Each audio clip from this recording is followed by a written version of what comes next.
श्री गुरुभ्यो नमः परमगुरुभ्यो नमः श्रीमदानंदतीर्थ भगवत्पादाचार्य गुरुभ्यो नमः। हरि ओम।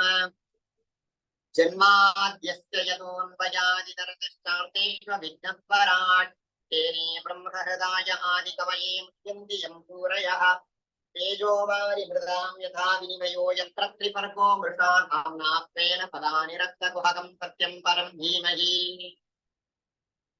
सृष्टिस्थित्यप्यये हानियतितमो बन्धमोक्षाश्च यस्मादस्य श्रीब्रह्मरुद्रप्रभृतिस्वरनरद्वीषचतुरात्मकस्य विष्णोर्व्यस्ताः समस्ताः सकलगुणनिधिः सर्वदोषौ व्यपेतः पूर्णानन्दाव्ययो यो गुरुरपि परमश्चिन्तयेतं महान्तम् निगमकल्पतरोर्गलितं फलं शुकमुखात् अमृतद्रवसंयुतं पिबत भागवतं रसमालयं मुहुरहो रसिकाः विभावुकाः ईशाङ्घ्रिभक्तिं हरिदासदास्यं प्रपन्नमन्त्रार्थदृढैकनिष्ठां गुरोः स्मृतिं निर्मलबोधबुद्धिं प्रदेहि मातः परमं पदं श्रीः अभ्रमं भङ्गरहितम् अजडं विमलं सदा आनन्दतीर्थमतुलं भजे तापत्रयावहम्। नमोऽस्तात्विकादि भवति यदनुभावादेडमोकोऽपि वाग्मी जडमतिरपि जन्तुर्जायते प्राज्ञमौलिः सकलवचनचेतो देवता भारती सा मम वचसि निधत्तां सन्निधिं मानसे च। नमोऽस्तात्विका देवाः विष्णुभक्तिपरायणाः धर्ममार्गे प्रेरयन्तु भवन्तः सर्व एव हि। नौमिन्याय सुधादिकृत्य यमुनीन् श्रीपादरात्मन्मणीन् व्यापार्यान् विविधागमत्तिविहरान् श्रीवादिराजानपि वन्दे हंसवरान् रघुत्तमगुरुं वैदग्ध्यवारान्निधीन् श्रीसत्यव्रतराघवेन्द्रमुनिपान् तत्पोदपध्यानपान् पाद्यतद्वैत्यन्धकार प्रद्योतनमहर्निशं विद्याधिराजं सुपुरं ध्यायामि करुणाकरम्। सत्याभिघ्नकराब्जोत्तान् पञ्चाशद्वर्षपूजकान् सत्यप्रमोदतीर्थार्यान् नौमिन्याय सुधारतान् शास्त्रेषु पारदृश्वानं शास्त्रज्ञेषु च वत्सलं दीनभक्तोद्धारकरं सत्यात्मानं गुरुं भजे। विद्यापीठविधातारं विद्यावार्धिचन्दिरं विद्यार्थिवत्सलं वन्दे महामहिमसद्गुरुम् आपादमौलिपर्यन्तं गुरूणाम् आकृतिं स्मरेत् तेन विघ्नाः प्रणश्यन्ति सिद्ध्यन्ति च मनोरथाः स्वस्त्यस्तु सदाम् अशेषसन्मङ्गलानि सन्तु। श्लोकैकश्रवणपठनमात्रेण कथावक्तुश्च श्रोतॄणां निखिलकलिकृतकल्मषापनोदनपटुतरे धर्मास्तिकिलपुरुषार्थसाधनीभूते श्रीमद्भागवते महापुराणे पंचमस्कन्धे अद्य कथा प्रारम्भे किञ्चित् पूर्वकथा प्रमेयानुवादः। हरि ओम हरि ओम हरि ओम। పవిత్రమైనటువంటి శ్రీమద్ భాగవతాన్ని గత 4 రోజులుగా మీరందరూ కూడా శ్రవణం చేస్తున్నారు. ఇవాళ వాసుదేవాచార్య గారికి స్వాముల వారు పని చెప్పినందువలన ఆయన అక్కడికి వెళ్ళాల్సి వచ్చింది కాబట్టి నిన్న ఇవాళ మళ్ళీ రేపు ఆయన వచ్చేస్తారు. ఇవాళ నాకు ఈ అవకాశం దొరికింది. ఇవాళ అత్యంత పవిత్రమైనటువంటి రోజు, శ్రేష్టమైనటువంటి రోజు అక్షయ తృతీయ. అంటే ఏది మనం చెప్పినా, ఏది శ్రవణం చేసినా, ఏ భగవంతుడి ధ్యానం చేసినా, ఏ పూజ చేసినా, ఏ భగవంతుడి సేవ చేసుకున్నా కానీ అది అక్షయం అవుతుంది. కాబట్టి ఇవాళ సువర్ణాన్ని, అది సువర్ణం బంగారం కొనడం ఇవాళ అనవాయితీ.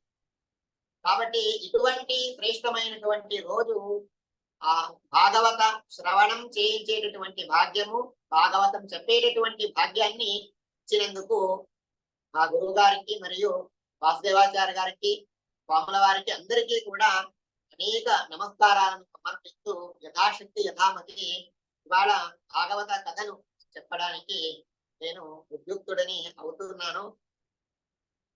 బంగారాన్ని ఇవాళ కొనుక్కుంటారు. చూడండి, బంగారాన్ని ఏమని పిలుస్తారు? సువర్ణము అని పిలుస్తారు. సువర్ణము ఆ పదంలో మనం విభాగం చేస్తే, పద విభాగం చేస్తే సువర్ణము. వర్ణము అంటే సంస్కృతంలో అక్షరాలు అని అర్థం. వర్ణ శబ్దానికి అక్షరాలు అని. సు అంటే మంచిది అని అర్థం. సో వర్ణం అంటే అక్షరాలని కూడా అర్థం ఉంది, వర్ణం అంటే కలర్ అని కూడా అర్థం.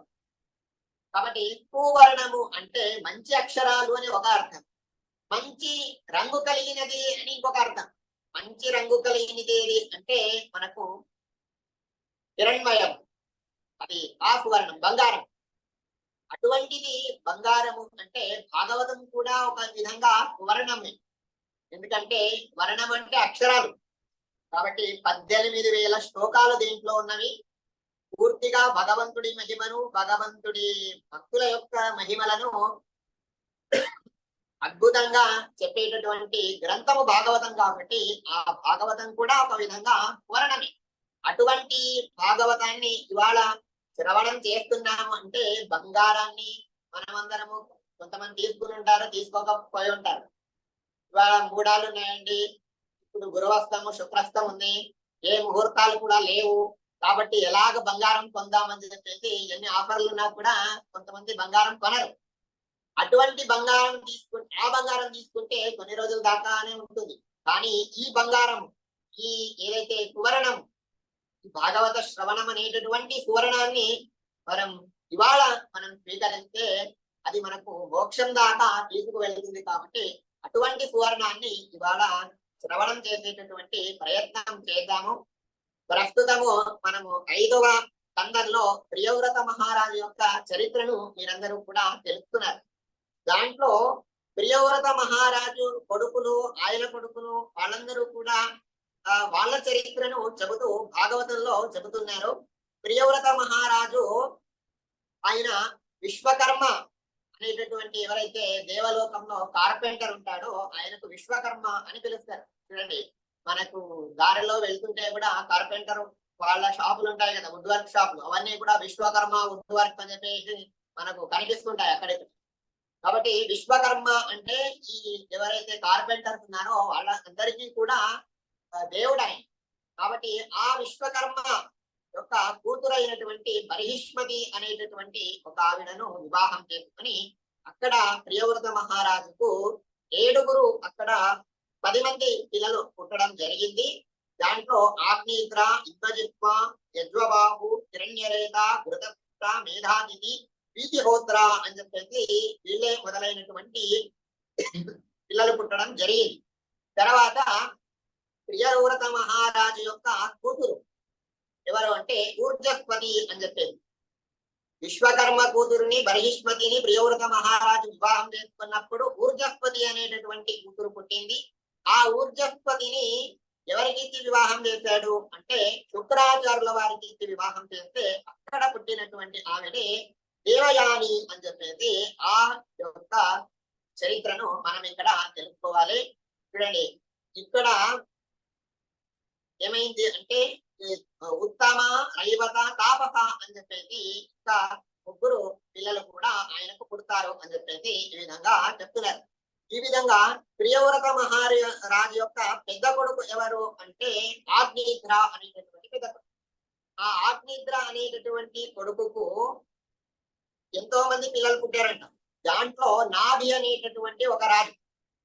ఆ నాభి అనేటటువంటి రాజుకు పుట్టినటువంటి వాళ్ళు ఎంతమంది అంటే నాభి అనేటటువంటి రాజుకు కొడుకుగా సాక్షాత్తుగా శ్రీమన్నారాయణుడే జన్మించాడు. వృషభ అనేటటువంటి పేరు కలిగినటువంటి భగవంతుడు అక్కడ జన్మించాడు. వృషభావతారం. ఈ అవతారం ఎక్కువగా ప్రసిద్ధి ఉండదు మనకు. ఈ దశావతారాలు ప్రసిద్ధిగా ఉంటాయి. కపిలావతారము, వ్యాసావతారం, అవి కూడా దత్తాత్రేయ అవతారం, అవి మనకు తెలుసు. కానీ వృషభ నామకుడైనటువంటి భగవంతుడు అక్కడ నాభిరాజుకు కొడుకుగా పుట్టడం జరిగింది. ఆ వృషభ నామకుడు అయినటువంటి భగవంతుడు ఆయన ఏం చేశాడు అంటే ఆ వృషభ నామకుడైనటువంటి భగవంతుడికి రాజ్యం ఇచ్చి నాభి అనేటటువంటి రాజు ఆయన తండ్రి ఆయన అడవికి వెళ్ళి తపస్సు చేసుకోవడానికి వెళ్ళాడు. చూడండి, తపస్సు ప్రథమే నార్జిత విద్య, ద్వితీయే నార్జితం ధనం, తృతీయే నార్జితం పుణ్యం, చతుర్థే కిం కరిష్యతి అని చెప్పేసి. పాతకాలంలో ఎలా ఉండేది అంటే 25 సంవత్సరాల దాకా బాగా చదివేవారు. చదువు 25 సంవత్సరాల దాకా. 25 తర్వాత వివాహము, తర్వాత సంపాదన అదంతా చేసేవారు. 50-55 సంవత్సరాల దాకా. తర్వాత ఇంకా వానప్రస్థాశ్రమం అని చెప్పేసి తపస్సు చేసుకోవడానికి వెళ్ళేవారు. కాబట్టి మనం మొదటి 25 సంవత్సరాల్లో విద్యను సంపాదించాలి, తర్వాత 25 సంవత్సరాల్లో ధనము సంపాదించాలి, తర్వాత 25 సంవత్సరాల్లో మనము తపస్సు చేయాలి, పుణ్యాన్ని సంపాదించాలి. అలా చేస్తే ఇంకా చివరి 25 సంవత్సరాల్లో మనకు మృత్యు వచ్చినా కూడా దాని వలన మనకు అద్భుతమైనటువంటి లోకాలు, మోక్షమే దాని వలన కలుగుతుంది అని చెప్పి చెప్తారు. కాబట్టి ప్రథమే నార్జిత విద్య, ప్రథమ మొదటి 25 సంవత్సరాల్లో విద్యను అభ్యసించకపోతే, రెండవ 25 సంవత్సరాల్లో ధనమును సంపాదించకపోతే, మూడవ 25 సంవత్సరాల్లో తపస్సును సంపాదించకపోతే, నాలుగవ అవస్థలో నీకేం లభిస్తుంది అని చెప్పేసి ఈ విధంగా మనకు శాస్త్రం చెబుతుంది. కాబట్టి ఈ విధంగా మనం ఎలాగ జీవనం చేయాలి అని చెప్తారో ఆ విధంగానే చేయాలి. కానీ ఆ విధంగా చేయడానికి అవ్వట్లేదు. ఎందుకు? బాలస్తావత్ క్రీడాసక్తః, యువకస్తావత్ యువతీసక్తః, వృద్ధస్తావత్ చింతాసక్తః, పరమే బ్రహ్మణి కూటినసక్తః.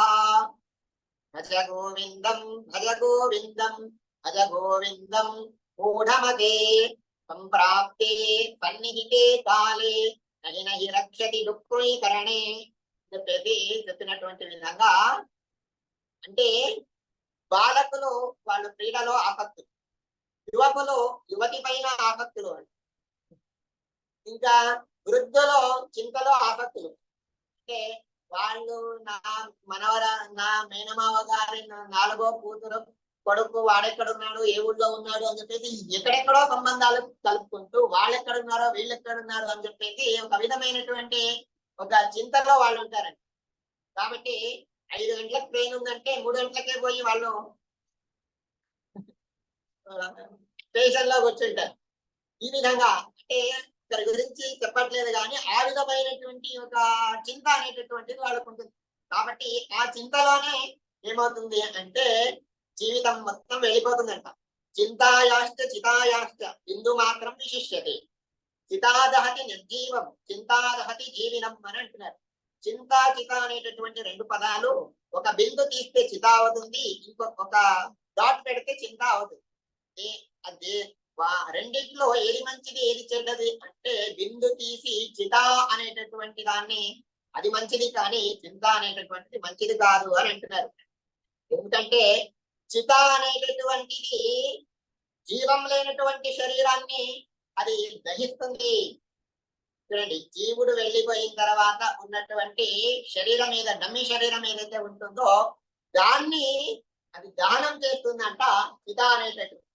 చింత అనేటటువంటిది ఉంది కదా, అదేం చేస్తుంది అంటే సజీవమైనటువంటి శరీరాన్ని అది దహనం చేస్తుందంట. కాబట్టి మనం శరీరంలో జీవుడు ఉండగానే, బాగా ఉండగానే చింతను మనం చేశాము అంటే ఇంకా మనిషి అక్కడికక్కడే ఆయన ఏమవుతాడు అంటే చింత వలన మనిషి ఆయన పాడైపోతాడని చెప్పేసి ఈ విధంగా చెప్తున్నారు. ఎందుకు చెప్తున్నాను అంటే వృషభనామకుడైనటువంటి భగవంతుడి తండ్రి నాభిరాజు ఆయన ఇంకా బాధ్యతలంతా అయిపోయాయి, పిల్లలకు పెళ్లి చేసింది అయిపోయింది. కాబట్టి నేను ఇంకా వానప్రస్థాశ్రమానికి వెళ్ళిపోతానని చెప్పేసి పిల్లలకి ఆ రాజ్యాన్ని ఇచ్చిన తర్వాత ఆయన వానప్రస్థాశ్రమానికి వెళ్ళిపోయాడంట.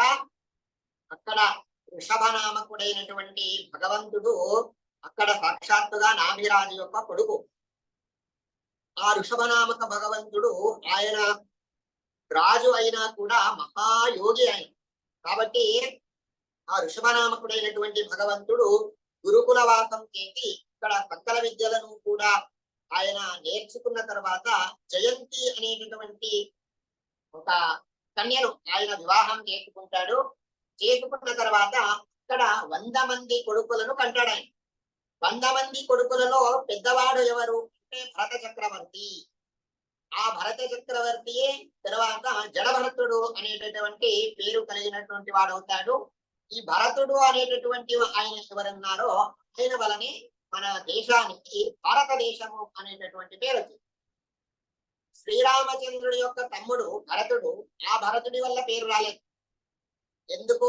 ఆయన పూర్తిగా ఈ రాజ్యాన్ని పరిపాలించలేదు. అయోధ్య అక్కడ ఉన్నటువంటి చుట్టుముట్టు ప్రదేశాల్లో అది కూడా కొన్ని సంవత్సరాలు మాత్రమే, పూర్తిగా సాక్షాత్తుగా పరిపాలించకుండా రామచంద్రుడి యొక్క పాదుకలను పెట్టుకొని ఆయన పరిపాలించాడు. కాబట్టి ఆయన వలన భారతము అనేటటువంటి పేరు రాలేదు. తర్వాత ఇంకొక భరతుడు ఉన్నాడు. మనకు అభిజ్ఞాన శాకుంతలంలో వచ్చేటటువంటి ఏదైతే భరతుడు ఉన్నాడో ఆయన వలన కూడా భారతదేశం అని పేరు రాలేదు.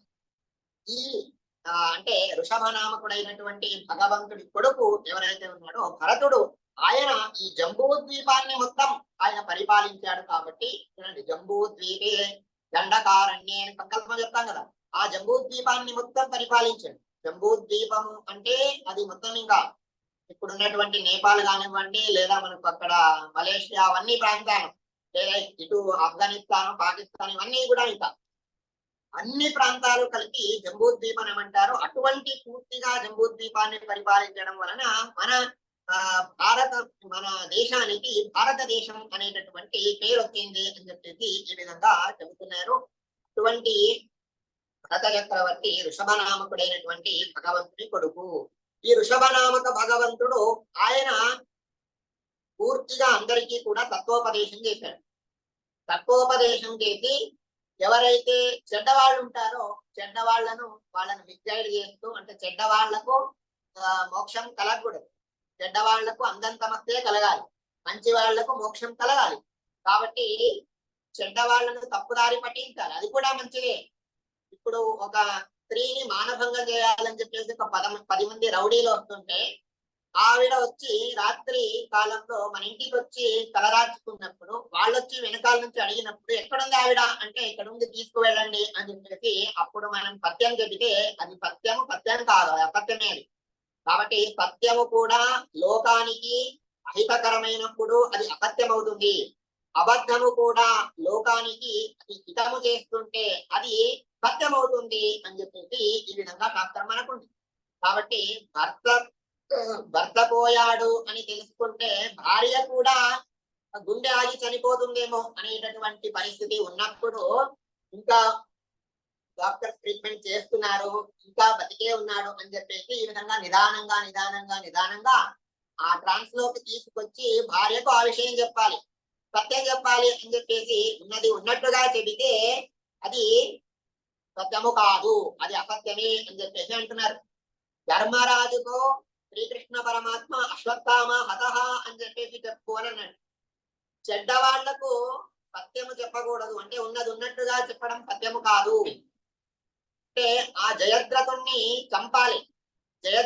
చంపాలి అంటే అప్పుడు ఉన్నది ఉన్నట్టుగా చెప్పకూడదు, కొంచెం మార్చిలాని చెప్పాలి, అదే సత్యం అవుతుంది అని చెప్పేసి ఈ విధంగా చెప్తున్నారు. కాబట్టి ఈ విధంగా వృషభనామక భగవంతుడు ఏం చేశాడు అంటే చెడ్డవాళ్లను తప్పుదో పట్టించాలి అనేటటువంటి తత్వములను ఉపదేశం చేశాడు. చూడండి, ఇప్పుడు జైన మతము, బౌద్ధ మతము అనేటటువంటి మతాలున్నాయి, లేదా చార్వాక మతము అనేటటువంటి ఒక మతం ఉన్నది. ఆ మతంలో ఏం చెప్తారు అంటే రుణం కృత్వా వృతం పిబే, ఉన్నది ఒకటే జన్మ, ఉన్నది ఒకటే జిందగీ ఉన్నది కదా, ఆ విధంగా జన్మ ఒకటే ఉన్నది, మళ్ళీ పునర్జన్మ లేదు. కాబట్టి నువ్వు తప్పు చేసినా సరిగ్గా చేసినా ఒప్పు చేసినా ఏం చేసినా కూడా పర్వాలేదు, నువ్వు సుఖాలను అనుభవించు, భోగాలను అనుభవించు, నువ్వు ఎంతమంది పెళ్లి చేసుకున్నా పర్వాలేదు, ఎవరితో ఉన్నా పర్వాలేదు, భావి వరుసలు అనేటటువంటివి లేవు అని చెప్పేసి వాళ్ళందరూ కూడా ఇటువంటి పాశ్చాత్య దుస్తులు అనేటటువంటిది అయితే ఉందో మనకు వెస్ట్రన్ కల్చర్ అంటారు కదా, చార్వాకము నుండి వచ్చినటువంటిది అది. అదంతా కూడా అంటే ఎవరైతే దుష్ట జనులు ఉన్నారో వాళ్ళకందరికీ కూడా అటువంటి తత్వములను ఉపదేశిస్తూ అటువైపుకు పంపించినటువంటి వాడు వృషభనామక భగవంతుడు. మంచి వాళ్ళను మంచి తత్వం ఉపదేశించి అటువైపు మోక్షదారిలో పయనించేటటువంటి విధంగా చేసినటువంటి వాడు ఆ వృషభనామక భగవంతుడు అని చెప్పేసి చెబుతున్నారు. ఇటువంటి వృషభావతారాన్ని మనం వినాలి. వృషభావతారాన్ని ఎవరైతే తెలుసుకుంటారో వాళ్ళకందరికీ కూడా పరమ మంగళం అవుతుంది అని చెప్పేసి చెబుతూ ఇంకా భరత చక్రవర్తి యొక్క కథను మనకు ఇక్కడ చెబుతున్నారు.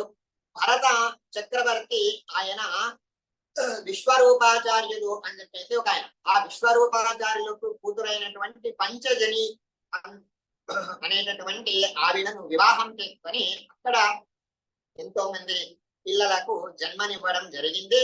తర్వాత ఒకసారి భరత చక్రవర్తి కూడా ఆయనకు సుమారుగా 50-60 సంవత్సరాల వయసు వచ్చింది.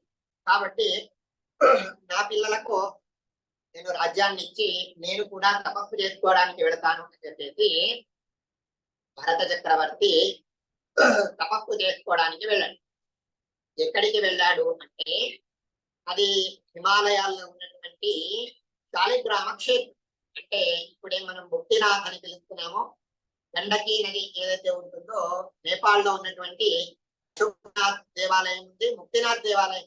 అక్కడ ఉన్నటువంటి ఈ ముక్తినాథ్ అనేటటువంటి దేవాలయం దగ్గర ఉన్నటువంటి శాలిగ్రామ అనేటటువంటి క్షేత్రం, గండకీ నది అక్కడ ప్రవహిస్తూ ఉన్నది.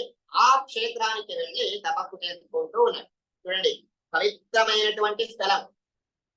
ప్రపంచంలో ఎక్కడైనా కానీ శాలిగ్రామాలు మనకు దొరుకుతున్నాయి అంటే ఆ శాలిగ్రామాలు మూలం ఎక్కడి నుంచి అవి బయటకు వచ్చాయి అంటే గండకీ నదిలో నుండి బయటకు వస్తాయి. గండకీ నదిలో వెళ్ళి మనకు ఎంచక్క దొరుకుతాయా శాలిగ్రామాలు అంటే ప్రయత్నిస్తే దొరకవచ్చు, ఎంతో మందికి దొరికాయి కూడా. కానీ అక్కడ నదిలో ఉన్నటువంటి రాళ్ళు ఏవైతే ఉంటాయో నల్ల రాళ్ళు, ఆ నల్ల రాళ్ల లోపల పురుగు వెళ్ళాలి, ఒక పురుగు ఉంటుంది. ఆ పురుగు వెళ్ళి అక్కడ చక్రాలను గీస్తుంది. మన మిషన్లతో చక్రాలను చేస్తున్నారు, మిషన్ తో చక్రాలను చేస్తున్నారు. అవన్నీ పూర్తిగా మాఫియా అయిపోయి, శాలిగ్రామ మాఫియా అని చెప్పేసి ఇసుక మాఫియా, ఆ మాఫియా, ఈ మాఫియా లాగా శాలిగ్రామ మాఫియా, శంఖాలక్క మాఫియా. అక్కడ మనకు భువనేశ్వర్ లో ఒరిస్సాలో పెద్ద ఫ్యాక్టరీ పెట్టారు, శాలిగ్రామ ఫ్యాక్టరీ అని చెప్పేసి పెట్టి ఇంకా ఏవో రాళ్ళు తీసుకొచ్చి వాళ్ళకు దేవుడి ప్రతిమలను దానిపైన చెప్పుతూ కంప్యూటరైజ్డ్ ఇంకా ఏ ప్రతిమ కొడతాడో ఇంకా వచ్చేస్తుంది, ఇంకా ప్రింట్అవుట్ లాగా శాలిగ్రామం కూడా అలాగ వచ్చేస్తుంది. అలాగా చేసినటువంటి శాలిగ్రామాలు నిజమైనటువంటి శాలిగ్రామాలు కాదు. నిజంగా శాలిగ్రామాలు ఉండాలి అంటే గండకీ నదిలో ఉన్నటువంటి రాళ్ళు ఏవైతే ఉంటాయో ఆ రాళ్ల లోపల ఆ పురుగు వెళ్ళి చక్రాలను అది చేయాలి. చేసినప్పుడే అది శాలిగ్రామము అని అవుతుంది. దాంట్లో 2 చక్రాలు, ద్విచక్రాలు, చతుశ్చక్రాలు, త్రిచక్రాలు, పంచచక్రాలు, ఇంకా దాంట్లో అష్టచక్రాలు అని చెప్పేసి ఈ విధంగా అనేక విధమైనటువంటి పేర్లతో కలిగినటువంటి శాలిగ్రామాలు ఉంటాయి. అటువంటి పవిత్రమైనటువంటి క్షేత్రము శాలిగ్రామ క్షేత్రం అని చెప్పేసి గండకీ నది తీరంలో ఉన్నటువంటి క్షేత్రం. ఆ క్షేత్రానికి వెళ్ళి భరత చక్రవర్తి ఆయన తపస్సు చేసుకుంటూ ఉన్నాడు. తపస్సు చేసుకుంటూ ఉంటే భగవంతుడిని అర్చన చేయాలి, పూజ చేయాలి అంటే ఎక్కువ వైభవం అక్కర్లే, ఎక్కువ గ్రాండ్ గా చేయాలి అనేటటువంటి ఉద్దేశంతో ఎప్పుడైతే మనం కష్టపడుతూ ఉంటామో ఆ సామగ్రులపైనే దృష్టి పెట్టి ఇంకా భగవంతుడి పైన దృష్టి పోతుంది మనకి. చూడండి, ఇప్పుడు పెళ్లి చేసుకోవాలి అంటే పెద్ద ఫంక్షన్ హాల్ ఉండాలి, కన్వెన్షన్ హాల్ ఉండాలి, దాంట్లో ఇంకా 100 కెమెరామెన్లు, ఇంకా వీడియో రికార్డింగ్, డ్రోన్ కెమెరాలు, అవి ఇవి అని చెప్పేసి వాటిపైనే దృష్టి, పురోహితులు చెప్పేటటువంటి మంత్రాల పైన దృష్టి ఉండదు. ఆ అర్థాలు తెలుసుకుందాము అనేటటువంటి ఆసక్తి ఉండదు. కాబట్టి పురోహితులు మంత్రాలు చెప్తుంటే కూడా అటు జరగండి, ఇటు జరగండి, ఇటువైపు రాకండి, అటువైపు రాకండి అని చెప్పేసి వాళ్ళు కెమెరామెన్లు, తర్వాత వాళ్ళు ఇంకా ఈవెంట్ మేనేజర్స్ అని చెప్పేసి వాళ్ళొక్కరు తయారయ్యారు. వాళ్ళు ఏం చేస్తూ ఉంటారు అంటే మంత్రాలకు తర్వాత అక్కడ తంత్రాలకు ప్రాధాన్యం ఇవ్వకుండా భగవంతుడి యొక్క కార్యానికి వేద మంత్రాలకు ప్రాధాన్యం ఇవ్వకుండా ఈ విధంగా లౌకికమైనటువంటి కార్యాల్లో ఆసక్తి చూపుతారు. ఉండాలి, ఎంత ఉండాలో అంతే ఉండాలి. అది ఎక్కువగా టూ మచ్ అయిపోతే ఏమవుతుంది అంటే భగవంతుడిలో ఆసక్తి అనేటటువంటి తగ్గిపోతుంది. కాబట్టి చెబుతున్నారు దూర్వాంకురై మందధనీ అపూజ్య అంటే భగవంతుడు వైకుంఠ లోకంలో మహాలక్ష్మి చేసేటటువంటి ఆ అద్భుతమైనటువంటి వైకుంఠ లోకంలో పాల సముద్రంలో ఉన్నటువంటి పూజను కూడా స్వీకరిస్తాడు. లక్ష్మీదేవి ఐశ్వర్యానికి ప్రతీకం. ఆ లక్ష్మీదేవికి ఉన్నటువంటి ఐశ్వర్యం ఎవరికి ఉందండి? ఏ అంబానీకి లేదు, ఏ అదానికి లేదు, ఏ బిల్ గేట్స్ కూడా లేదు, ఎలాన్ మస్క్ కూడా లేదు. మరి మహాలక్ష్మికి ఉన్నటువంటి సంపద ఎవరికి ఉంది? ఆ మహాలక్ష్మి చేసేటటువంటి పూజను స్వీకరించేటటువంటి భగవంతుడు క్షుద్రమానవులు ఎంత సంపదనిచ్చినా కూడా అది తక్కువే అవుతుంది కదా. అయినా కూడా ఎవరో ఒక తపస్సు చేసుకునేటటువంటి తాపస ముని అక్కడ గుహలో కూర్చొని అక్కడ ఉన్నటువంటి దూర్వాంకురాలు అంటే అంటే ఈ దూర్వాయుగ్మాలు గణపతికి సమర్పించేటువంటి ఈ దూర్వా ఏకాంశతి దూర్వాయుగ్మం అంటారు కదా, గరిక. ఆ గరిక ముక్కలను ఇచ్చినా కూడా భగవంతుడు అంతే సంతోషిస్తాడంట. అది కావాలి ఇది కావాలని చెప్పేసి భగవంతుడు అడగడంట. భగవద్గీతలో కూడా చెప్తారు మనకి, పత్రం పుష్పం ఫలం తోయం భూమి భక్త్యా ప్రయచ్చది తదహం భక్తివర్గం అష్టామి ప్రయదాత్మన. కాబట్టి భక్తితో ఇవ్వాల్సింది, కానీ అది వైభవంగా ఉండాలి అని చెప్పేసి స్టేటస్ చూపించుకోవడానికి ఇస్తే భగవంతుడికి సంతోషం అవ్వదు. భక్తి అనేటటువంటిది ఉండాలి అని చెప్పేసి అంటున్నారు. కాబట్టి పూర్తిగా రాజ్యాన్ని వదిలేసుకొని భరత చక్రవర్తి అక్కడ కులహాశ్రమం అంటే శాలిగ్రామ క్షేత్రానికి వచ్చాడు. అక్కడ బాగా శాలిగ్రామాలు, అక్కడ శాలిగ్రామం దొరికింది ఒకటి. ఆ శాలిగ్రామం తీసుకొని పూజ చేస్తున్నాడు. అక్కడ నదీ తీరంలో పెరిగినటువంటి పుష్పములని అక్కడ అర్చన చేస్తున్నాడు. అక్కడ తులసి దళాలతో అర్చన చేస్తున్నాడు. నది నీళ్లను తీసుకొని పవిత్రమైనటువంటి జలంతో అభిషేకం చేస్తున్నాడు. కందమూల ఫలాలను, అక్కడ పండినటువంటి పళ్లను ఆయన నైవేద్యం చేస్తున్నాడు. చూడండి ఎంత సింపుల్ గా ఉంది, ఎంత పవిత్రంగా ఉంది. ఏదో పెద్ద పెద్ద ఇల్లు కట్టుకొని అక్కడ నీళ్లు సరిగ్గా ఉండవు. బెంగళూరులో మొత్తం ట్యాంకర్ వాటరే. అవన్నీ తీసుకొచ్చి ఇంకా మనము శాలిగ్రామానికి అభిషేకం చేయడానికి కుదరదు. కాబట్టి ఆక్వా గార్డెన్ చెప్పేసి అవన్నీ ఇంకా ఫిల్టర్ వాటర్ తీసుకొని చేసినా కూడా మడికి రాదు. కాబట్టి పవిత్రమైనటువంటి జలం అంటే నదీ తీరంలో ఉన్నటువంటి జలం. పవిత్రమైనటువంటి కలుషితం కానటువంటి పుష్పములు అంటే నదీ తీరంలో పెరిగినటువంటి పువ్వులు. అక్కడ ఉన్నటువంటి కందమూల ఫలములు, కాబట్టి అక్కడ ఉన్నటువంటి తులసి దళాలు. కాబట్టి వాటితో దేవుణ్ణి అర్చన చేసుకుంటూ ఉన్నాడు. ప్రతిరోజు 3 సార్లు స్నానం చేస్తూ ఉన్నాడు. శాలిగ్రామ పూజ చేస్తూ ధ్యానం చేసుకుంటూ ఉన్నాడు. చూడండి, ఈ విధంగా అవుతున్నా కూడా విఘ్నం కలిగించాలి. వీడికి ఇంకా నా సేవ ఎంత తీసుకోవాలో అంతే తీసుకోవాలి అని చెప్పేసి భగవంతుడికి అనిపించింది. కాబట్టి కొన్నిసార్లు మనము ఏదైనా పూజ చేద్దాము, తపస్సు చేద్దాము, లేదా భాగవతం సప్తాహం చేపిద్దాము అని చెప్పేసి ఎన్నిసార్లు ప్రయత్నించినా కూడా డబ్బు ఉంది, అందరూ ఉన్నారు, అంత అనుకూలంగా ఉంది, అయినా కూడా జరిగింది. ఎందుకంటే భగవత్ సంకల్పం లేదు. కాబట్టి భగవంతుడు ఇంతే చాలు, వీడు చేసినటువంటి పూజ ఇంత చాలు, ఇంకా విఘ్నం కలిగించాలి అని చెప్పేసి భగవత్ సంకల్పం ఉంది. కాబట్టి ఆ విఘ్నములు ఎలాగైనా అవ్వచ్చు. సాత్విక విఘ్నములు, రాజస విఘ్నములు, తర్వాత తామస విఘ్నములు అని అంటున్నారు. సాత్విక విఘ్నములు అంటే ఏంటి అంటే, ఈ విధంగా ఒక ప్రవచనం జరుగుతుంది, భాగవత సప్తాహం సత్సంగం జరుగుతుంది అనుకోండి.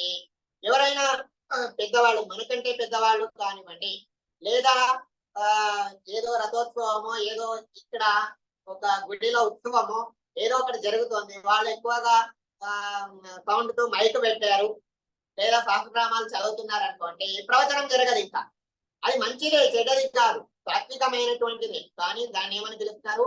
సాత్వికమైనటువంటి విఘ్నము అని పిలుస్తున్నారు. సాత్విక విఘ్నాలు.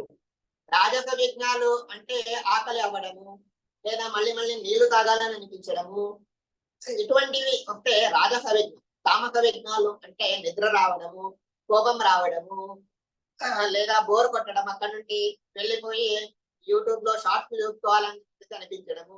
ఈ విధంగా ఉన్నటువంటి ఏవైతే విఘ్నాలు ఉన్నాయో మనకు తామస విఘ్నాలు అని అంటున్నారు. భరత చక్రవర్తికి వచ్చినటువంటి విఘ్నం ఏంటి అంటే సాత్వికమైనటువంటి విఘ్నమే.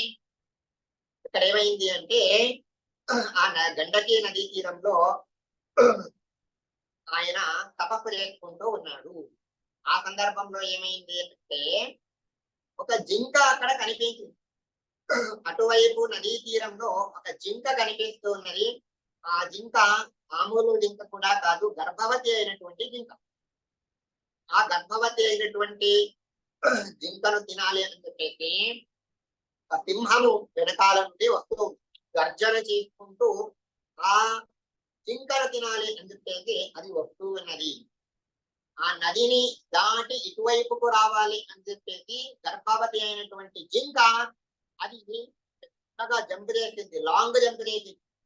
చేసినప్పుడు ఏమైంది అంటే, ఒట్టి మనిషి కూడా కాదు, అది గర్భవతి కాబట్టి సింహము నది దాటలేదు, కానీ ఆ జింక నది దాటింది. కానీ ఏమైంది అంటే, ఆ గర్భస్రావం అయిపోయింది. ఇటువైపుకి వచ్చి రాగానే మధ్యలోనే అంటే నదిలోనే ఆ శిశువు, ఆ గర్భవతిగా ఉన్నటువంటి ఆ గర్భము అక్కడ పాతమైంది, నదిలో పడింది. ఆ జింక మాత్రం ఇటువైపుకి వచ్చేసింది. ఇటువైపుకు రాగానే అటువంటి భయంతో హోర్స్‌తో అది ఇటువైపుకు రావడం వలన అది 2 కాళ్ళు విరిగి అది కూడా చచ్చిపోయింది. పిల్ల మాత్రం అది కొట్టుకోపోతూ ఉన్నది. నదిలో కొట్టుకుపోతూ ఉంది. ఆ సమయంలో అటువైపు నుండి సింహగర్జన వినిపిస్తూ ఉన్నది. కాబట్టి తపస్సు చేసుకున్నటువంటి భరత చక్రవర్తి చూసి, అయ్యో నదిలో కొట్టుకుపోతూ ఉన్నదే, తల్లి జింక చచ్చిపోయిందే, కాబట్టి ఆ రక్షించేటటువంటి బాధ్యత నాది అని చెప్పేసి ఆ జింకను ఆయన నదిలో దుంకి అక్కడ ఆ జింకను ఆయన రక్షించడం జరిగింది. రక్షించడం జరిగిన తర్వాత తీసుకొచ్చి తీరంలో వదిలేస్తే సరిపోయేది. అది చిన్న పిల్ల పాపం బతుకుతుందో లేదో, ఏ సింహం వస్తుందేమో, మనకు అక్కడ పులి వస్తుందో ఏమో అని చెప్పేసి భయంతో దాన్ని ఇంకా పెద్దగా అవనివ్వండి అని చెప్పేసి, ఇంకా పిల్లల్ని పెంచేటప్పుడు కూడా మనం అతి గారాబం చేస్తాం. కాబట్టి ఎక్కువగా అతి గారాబం చేస్తే ఇండివిజువాలిటీ అనేది రాదు పిల్లలు. కాబట్టి దాన్ని పెట్టుకొని సంధ్యావందనం వదిలేశాడు. తర్వాత ఆయన దేవుడి పూజ చేయడం మానేసాడు. ఎందుకంటే చిన్నపిల్ల కదండి, చిన్నపిల్లలు చూసుకోవడం ఉద్యోగాలు చేయడానికి అవ్వదు, ఇంకా ఏం పనులు చేయడానికి అవ్వదు. ఇంకా పాకే పామునైనా పట్టుకోవచ్చు కానీ పాకే పిల్లవాడిని పట్టుకోలేమండి, ఆ విధంగా ఉంటుంది. కాబట్టి అదేమవుతుంది అంటే ఆ చిన్న జింక పిల్ల పాపం అది ఆకలి అంట, క్షణానికి ఆకలి అంట, అరగంటకు ఒకసారి ఆకలి అంటే ఏదో ఒకటి ఇవ్వాలి కదా. కాబట్టి అక్కడ మొలిచినటువంటి ఆవు పాలను తీసుకొచ్చి ఇస్తున్నాడు. చిన్న చిన్న పళ్ళను, చిన్న చిన్న చిగురాకులు అవన్నీ కూడా ఇస్తూ ఆయన రక్షిస్తూ ఉన్నాడు. ఈ విధంగా రక్షిస్తూ ఉన్నప్పుడు అతిగా స్నేహం పెరిగింది. ఎక్కడైనా కానీ అతి చేయకూడదు. అతి మాడిದ್ರೆ మతి ఎడుతుందా అని చెప్పేసి మనకు కన్నడలో ఒక సామెత ఉంది. అతి చేస్తే మతిపోతుందండి. కాబట్టి అతి దానం కూడా చేయకూడదు, అతి కామం కూడా చేయకూడదు, తర్వాత అతి లోభం కూడా చేయకూడదు. అతి దానాత్ హతఃకరణ, అతి లోభాత్ కుయోధన, అతి కామాత్ దశగ్రీవ, అతి సర్వత్ర వర్జయేత్ అని చెప్పేసి చెప్తుంది. అతి కామం చేత ఎవరండి పాడైపోయాడు అంటే దశగ్రీవుడు, దశకంఠుడు. లంకా పట్టణంలో ఏం తక్కువ అండి, అప్సరా స్త్రీల లాంటి వేలాది మంది స్త్రీలు ఉన్నా కూడా ఈ దండకారణ్యంలో ఉన్నటువంటి సీతాదేవి కావాల్సి వచ్చిందా వాడికి?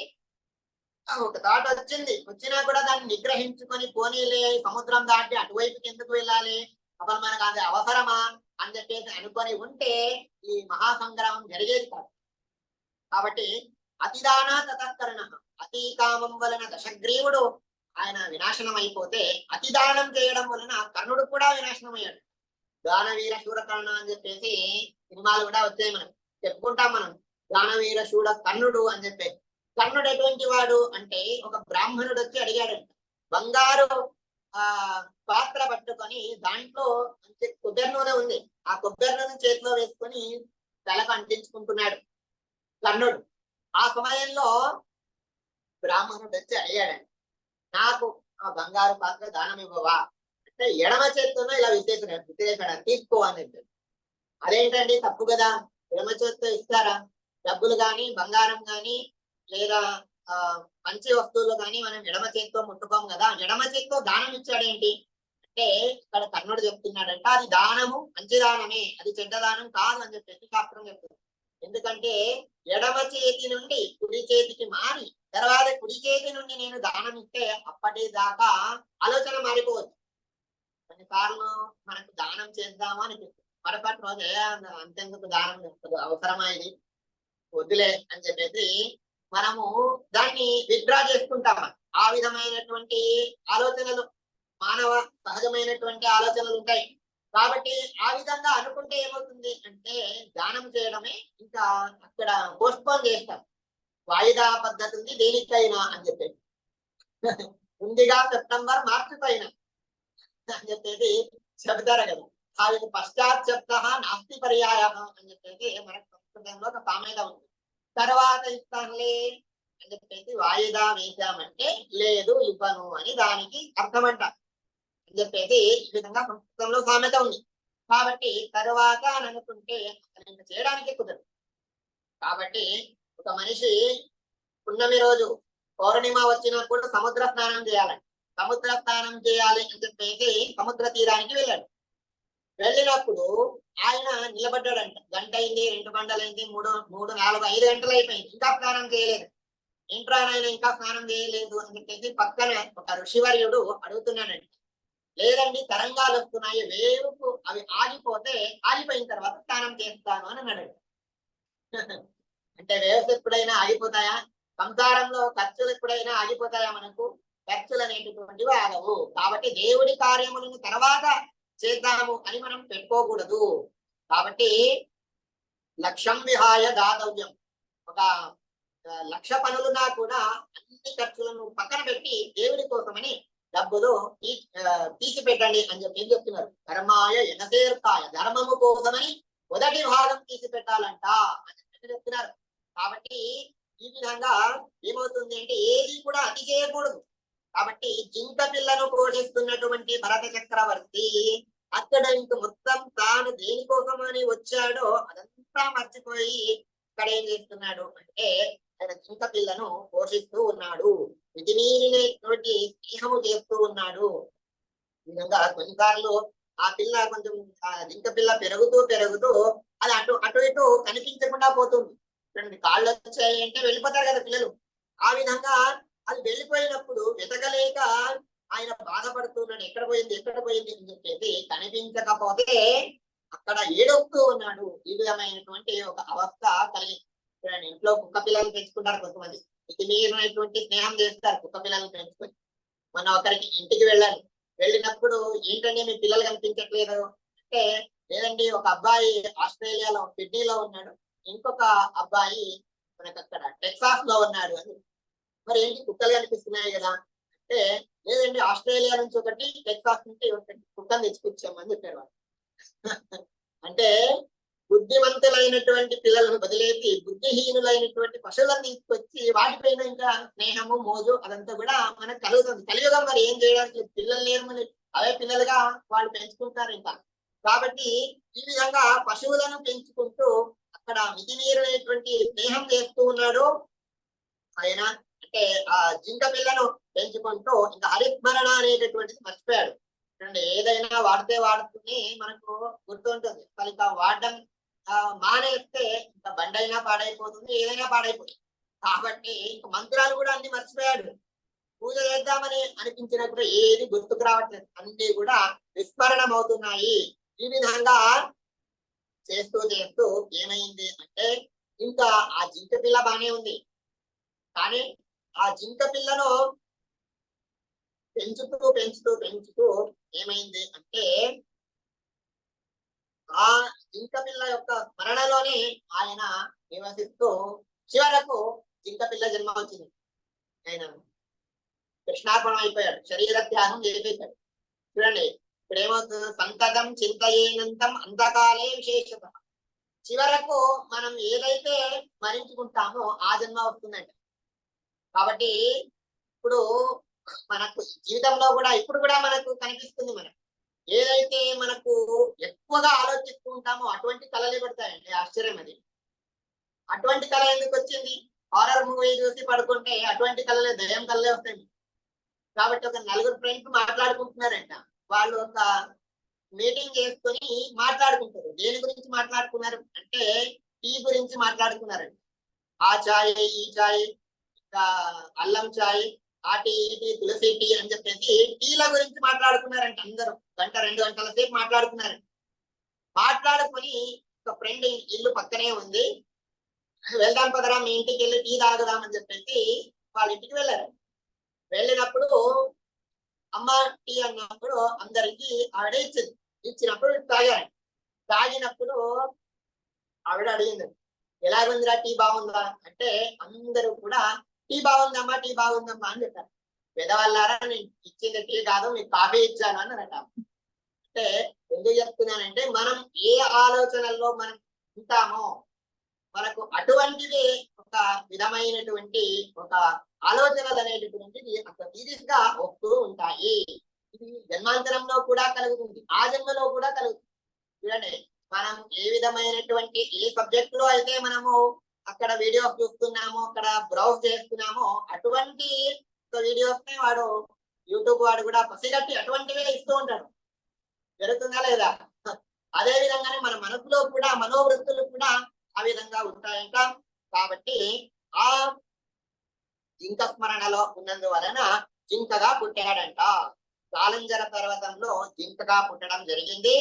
అక్కడ పుట్టడం జరిగిన తర్వాత భగవంతుడి అనుగ్రహం చేత పూర్వజన్మ స్మరణ అనేటటువంటిది ఆయనకు ఉన్నదంట. అయినందుకు పూర్వజన్మ స్మరణ ఉంది కాబట్టి నేను ఈసారి మాత్రం నా జన్మను వ్యర్థం చేసుకోకూడదు, ఎలాగైనా కానీ ఇప్పుడు సాధన చేసుకోవాలి అని అనిపించింది.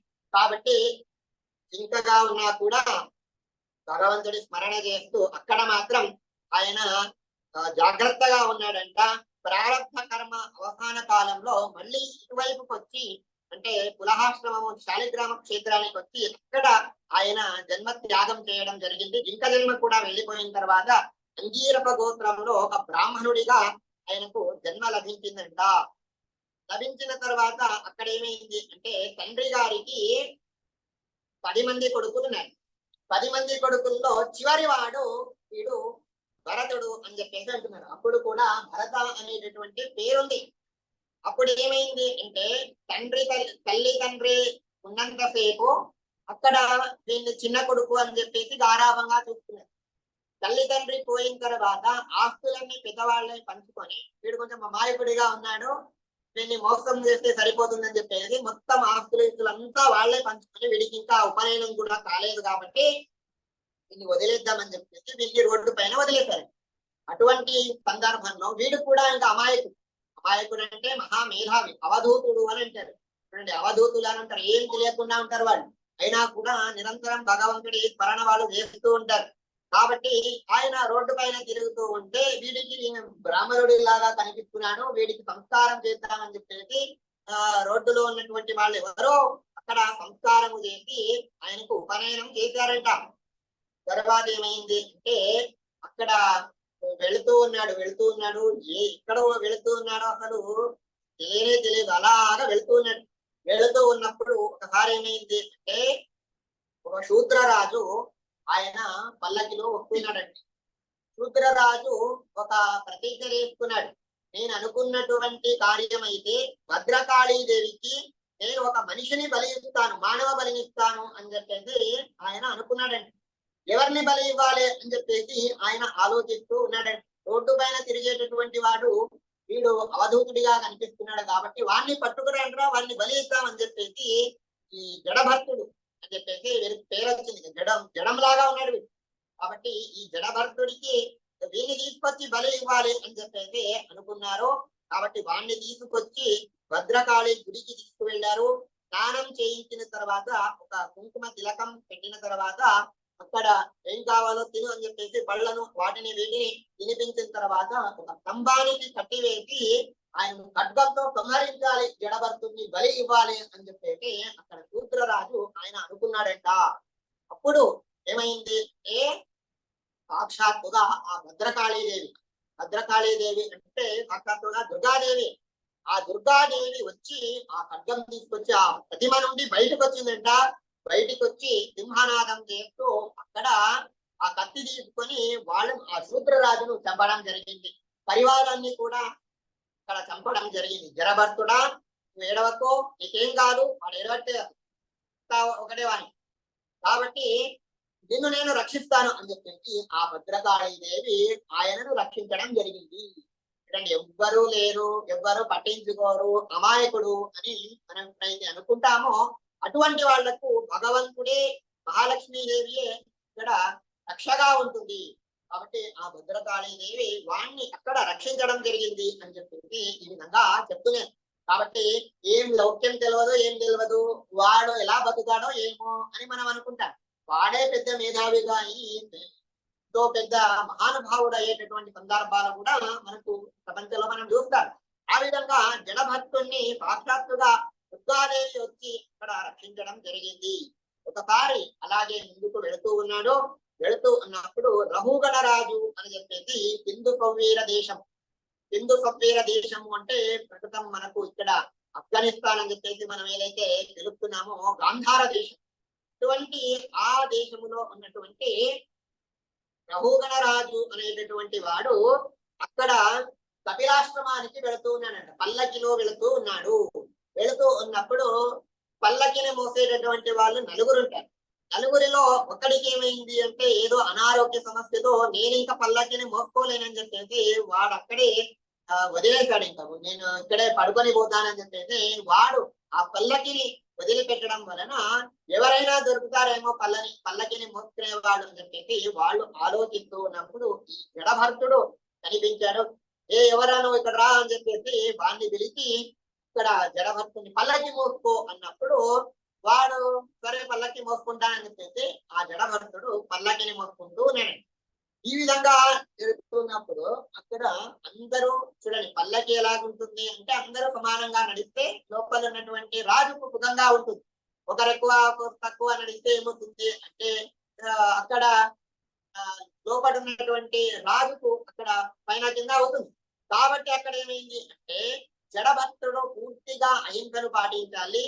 రోడ్డు పైన దారిలో ఉన్నటువంటి చీమలను కూడా నేను చంపకూడదు, చిన్న ప్రాణిని కూడా నేను హింసించకూడదు, చెట్లను గాని మొక్కలను గాని వేటిని కూడా కాళ్ళతో తొక్కకూడదు అని చెప్పేసి చూసుకుంటూ అటు ఇటు ఇంకా జంపు చేస్తూ అటు ఇటు మెలికలు తిరుగుతూ ఆయన నడుస్తూ ఉన్నాడంట.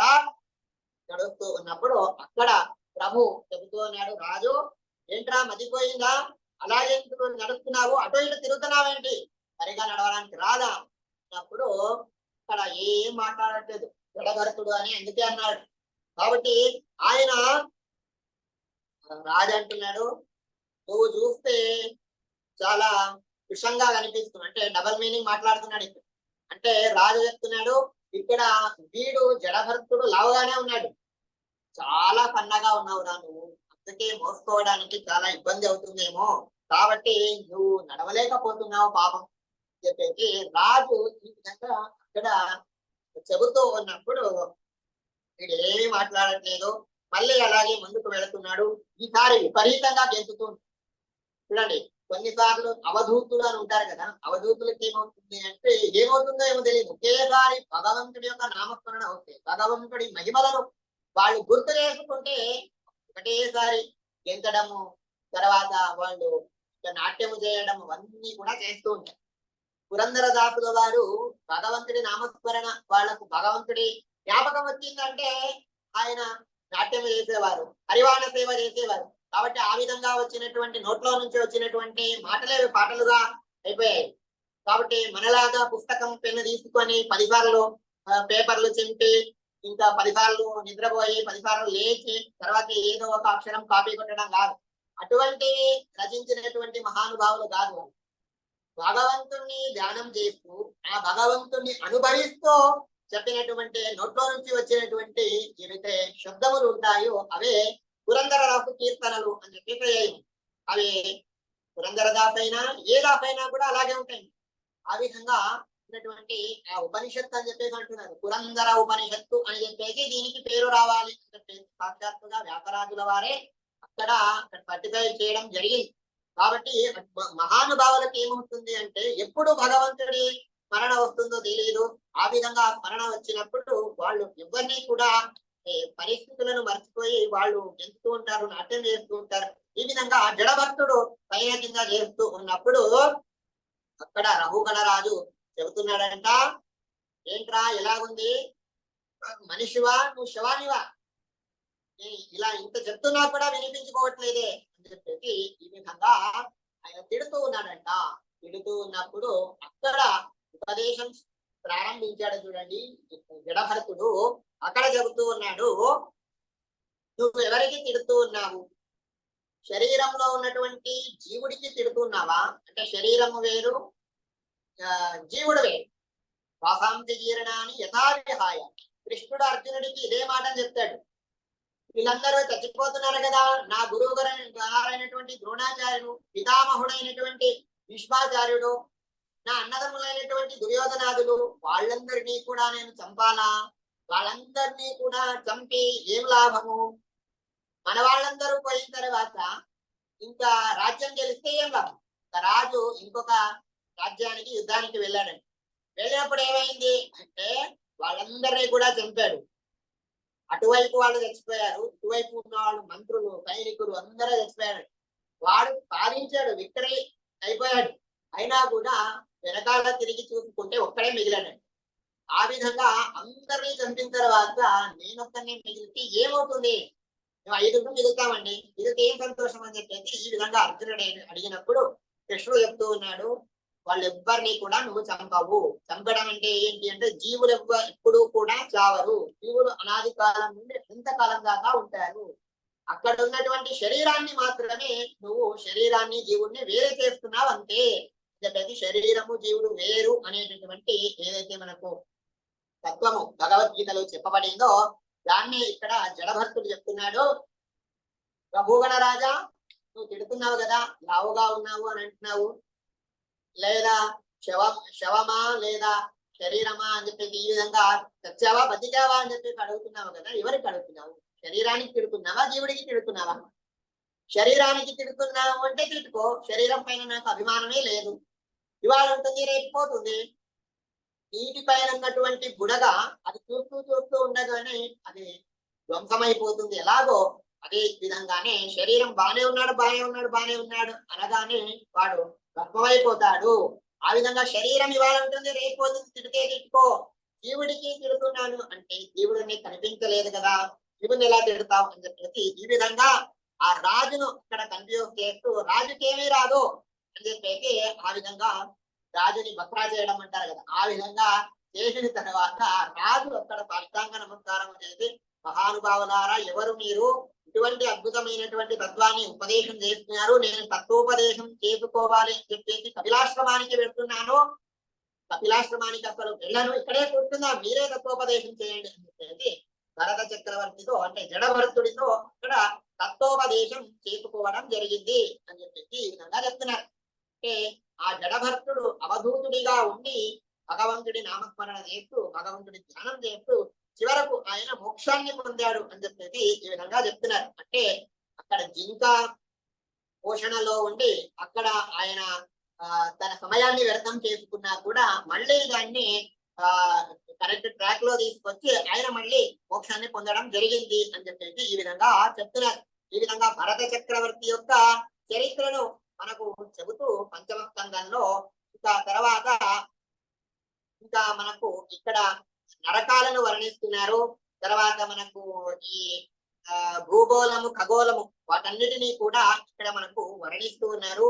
నరకాలు ఎన్ని అంటే 21 నరకాలు ఉన్నాయి.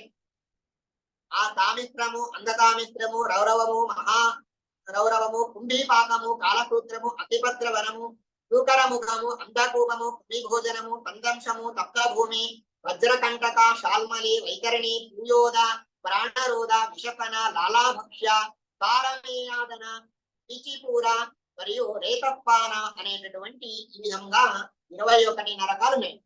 చూడండి, తద్దినం పెడుతూ ఉన్నప్పుడు పక్షమాసంలో మహాలయాల్లో మనం గౌరవే పూయ నిలయే పద్మార్బుద నివాసిన కుంభీప అతిపత్ర వనే ఘోరే కుంభీపాకేశ ఏగతాః దేశాముద్ధరణార్థాయ అహం పిండం దదామ్యహం అని చెప్పేసి ధర్మపిండాలు ఏవైతే పెడతామో పెట్టినప్పుడు అక్కడ ఈ నరకాలతో పేర్లు వస్తుంది. కాబట్టి ఇవన్నీ నరకాల్లో ఉన్నటువంటి మన వాళ్లకు కూడా ఉద్ధారం అవ్వని అని చెప్పేసి మనం అక్కడ పెడుతూ ఉన్నాం. కాబట్టి ఇటువంటి నరకాలు మనకు ఉన్నాయి, అటువంటి నరకాల వర్ణన చేస్తూ ఉన్నారు. తర్వాత ఈ విధంగా పంచమ స్కందాన్ని విస్తారంగా ఇక్కడ మనకు సప్త సముద్రాలు, సప్త సాగరాలు, సప్త ద్వీపాలు వాటన్నిటినీ కూడా ఇక్కడ అన్ని లోకాలను అతల వితల సుతల తలాతల పాదాల రసాతల అనేటటువంటి అనేక లోకాలను కూడా ఇక్కడ వర్ణించడం జరిగింది. అవన్నీ కూడా మనకు ప్రత్యేకంగా పంచమ స్కందము మనము చదివినప్పుడే దాన్ని మనం ప్రవచనం చెప్పినప్పుడే తెలుసుకోవాలి. ఎటువంటి వేగంగా భాగవత సప్తాహం పూర్తిగా తెలుసుకోవాలి అన్నప్పుడు దాన్ని మనం సంక్షిప్తంగా తెలుసుకోవాలి. ఈ విధంగా మనకు పంచమ స్కందాన్ని ఇక్కడ సమాప్తి చేసిన తర్వాత ఇంకా షష్ఠ స్కందంలో ఇక్కడ మనకు చెబుతూ ఉన్నారు. షష్ఠ స్కందంలో మొట్టమొదటగా అజామిళ ఉపాఖ్యానాన్ని చెప్తుంది. చూడండి, అజామిళ ఉపాఖ్యానం అనేటటువంటిది ఎటువంటిది అంటే ఆ భగవంతుడి నామస్మరణ చేత అజామిలుడికి ఎన్ని పాపాలు చేసినా కూడా దాని వలన భగవంతుడి నామస్మరణ చేత ఆయనకు మోక్షం లభించింది. యమదూతులు వచ్చి ఆయన నరకలోకానికి తీసుకువెళ్ళాలి అనుకుంటే విష్ణుదూతులు వచ్చి వైకుంఠ లోకానికి తీసుకువెళ్ళాలి. ఆ విధంగా జరిగింది అని చెప్పేసి చెప్తున్నారు. నారాయణో నామ నరో నరాణ ప్రసిద్ధ చోర కథిత పృథివ్యాం. చూడండి, అందరు దొంగలు ఉన్నారు కదా, పెద్ద దొంగలు ఉన్నారు, ఆ దొంగలు ఉన్నారు, ఈ దొంగలు ఉన్నారు, డ్యాములు చేసినటువంటి వాళ్ళు ఉన్నారు, ఇంకా 1000 కోట్లు 1,00,000 కోట్లు ముంచినటువంటి వాళ్ళు ఉన్నారు. అటువంటి వాళ్ళందరూ ఉన్నా కూడా జగమంతా ముంచినటువంటి వాళ్ళు ఉన్నారు. జగమంతా ముంచిండు, జగన్ ఖాతాలో రాసిండు అని చెప్పేసి ఒక స్టేట్మెంట్ వచ్చింది. కాబట్టి ఈ విధంగా అందరూ కూడా, ఇటువంటి వాళ్ళందరూ ఉన్నా కూడా అందరికంటే పెద్ద దొంగ ఎవరు అంటే నారాయణుడే పెద్ద దొంగ అని చెప్పేసి అంటున్నారు. ఎందుకంటే నారాయణుడు ఏంటి పెద్ద దొంగ? మంచివాడే కదా నారాయణుడు. భగవంతుడు మనకు మంచినే చేస్తాడు కదా, కృపా కటాక్షము అని చెప్పేసి అంటారు. దయాసింధు కరుణాసాగర భక్త వత్సలుడు అని చెప్పేసి స్తోత్రం చేస్తారు కదా. ఆయన పెద్ద దొంగ అంటున్నారు కదా. అంటే ఇంత పెద్ద దొంగ తెలుసా? అనేక జన్మార్జిత పాప సంచయం. వేలాది సంవత్సరాలు, లక్షలాది సంవత్సరాలు, కోటి సంవత్సరాలు, అనంత సంవత్సరాలు, అనంత జన్మలు, అనంత జన్మలలో చేసినటువంటి పాపాన్ని కేవలం మరణమాత్ర చేత ఆ పాపం మొత్తం తీసుకొని పోతాడు, దొంగిలించుకొని పోతాడు. కాబట్టి ఒకరి పాపం కాదు, ఇద్దరి పాపం కాదు, అనంత జీవరాశుల యొక్క పాపాన్ని నామస్మరణ చేత భగవంతుడు తీసుకుపోతాడు. కాబట్టి ఆయన కంటే పెద్ద దొంగ ఇంకా ఎవరున్నారు చెప్పేసి అంటున్నారు. ఈ విధంగా కవి గారు ఈ మాట చెప్తున్నారు. అనేక జన్మార్జిత పాప సంచయం హరత్యచేతం మాత్ర ఏవ. మరణ చేయాలి, మరణ చేత అన్ని పాపాలు కూడా వెళ్ళిపోతాయి, కానీ దాని వెనకాల భక్తి ఉండాలి అని చెప్తున్నారు. భక్తి లేకుండా స్మరణ చేస్తే భగవంతుడు తీసుకుపోడు అని చెప్పేసి ఈ విధంగా చెప్తున్నారు. దానికి ఒక ఉపాఖ్యానాన్ని చెబుతూ ఉన్నారు. కాన్యకుబ్జ దేశం అనేటటువంటి ఒక దేశము, ఆ దేశంలో అజామిలుడు అనేటటువంటి ఒక బ్రాహ్మణుడు ఉండేవాడు. ఆ బ్రాహ్మణుడు భార్యా పిల్లలతో సంతోషంగా ఉన్నా కూడా ఒకసారి ఆయన అడవికి వెళ్ళడం జరిగింది. దర్భలను తీసుకురావాలి అని చెప్పేసి అడవికి వెళ్ళడం జరిగింది. ఇవాళైతే మనం పూజా స్టోర్స్ లో దర్భలు తీసుకుంటున్నాం. పాతకాలంలో దర్భలు ఎలాగుండాలి అంటే అప్పుడే తీసినటువంటి పచ్చి దర్భలతో మనం పవిత్రము కూర్చొని తీసుకొని శ్రాద్ధం చేయాలి. ఎండిపోయిన దర్భలు తీసుకొచ్చి నీళ్ళలో నానబెట్టి మనం అవి పితృకార్యాన్ని చేస్తున్నాం. అది సరిగ్గా పద్ధతి కాదు.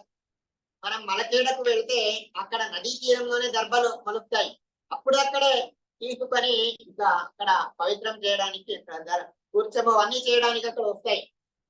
కొన్నిసార్లు అయితే అక్కడ భూమిలో నుంచి పైకి వచ్చినటువంటి దర్భకే ఇంకా కూర్చం కట్టేసి తర్వాత అక్కడ విరగొట్టడం జరుగుతుంది. ఆ విధంగా కూడా జరుగుతుంది. అటువంటి దర్భలను తీసుకురావడానికి ఆయన అజామిలుడు అక్కడ అడవికి వెళ్ళడం జరిగింది, ఒక నదీ తీరానికి వెళ్ళడం జరిగింది. అక్కడ ఏమైంది అంటే చూడండి, ఎప్పుడు ఎవరికి ఎలాగా మనస్సు పరివర్తనం అవుతుందో తెలియదు. వేద శాస్త్రాలను అన్ని కూడా చదువుకున్నాడు, అయినా కూడా ఒక అంత్యజాతిలో పుట్టినటువంటి ఒక చండాల స్త్రీని ఆయన చూడడం జరిగింది. చూసి నీ వెంట నేను వస్తాను అని చెప్పేసి వెనకాల వెళుతూ ఉన్నాడు. వద్దురా నాయన, ఇటువంటి బ్రాహ్మణుడు పిలక పెట్టుకున్నావు, యజ్ఞోపవీతం వేసుకున్నావు, నా దగ్గరికి ఎందుకు వస్తావు అని చెప్పినా కూడా వినకుండా ఆవిడ చేయి పట్టుకొని ఇంకా పోదాం పాని గుడిసెలో పడికి అని చెప్పేసి పోయి ఇంకా ఆవిడతో సమాగమం చేయడం జరిగింది.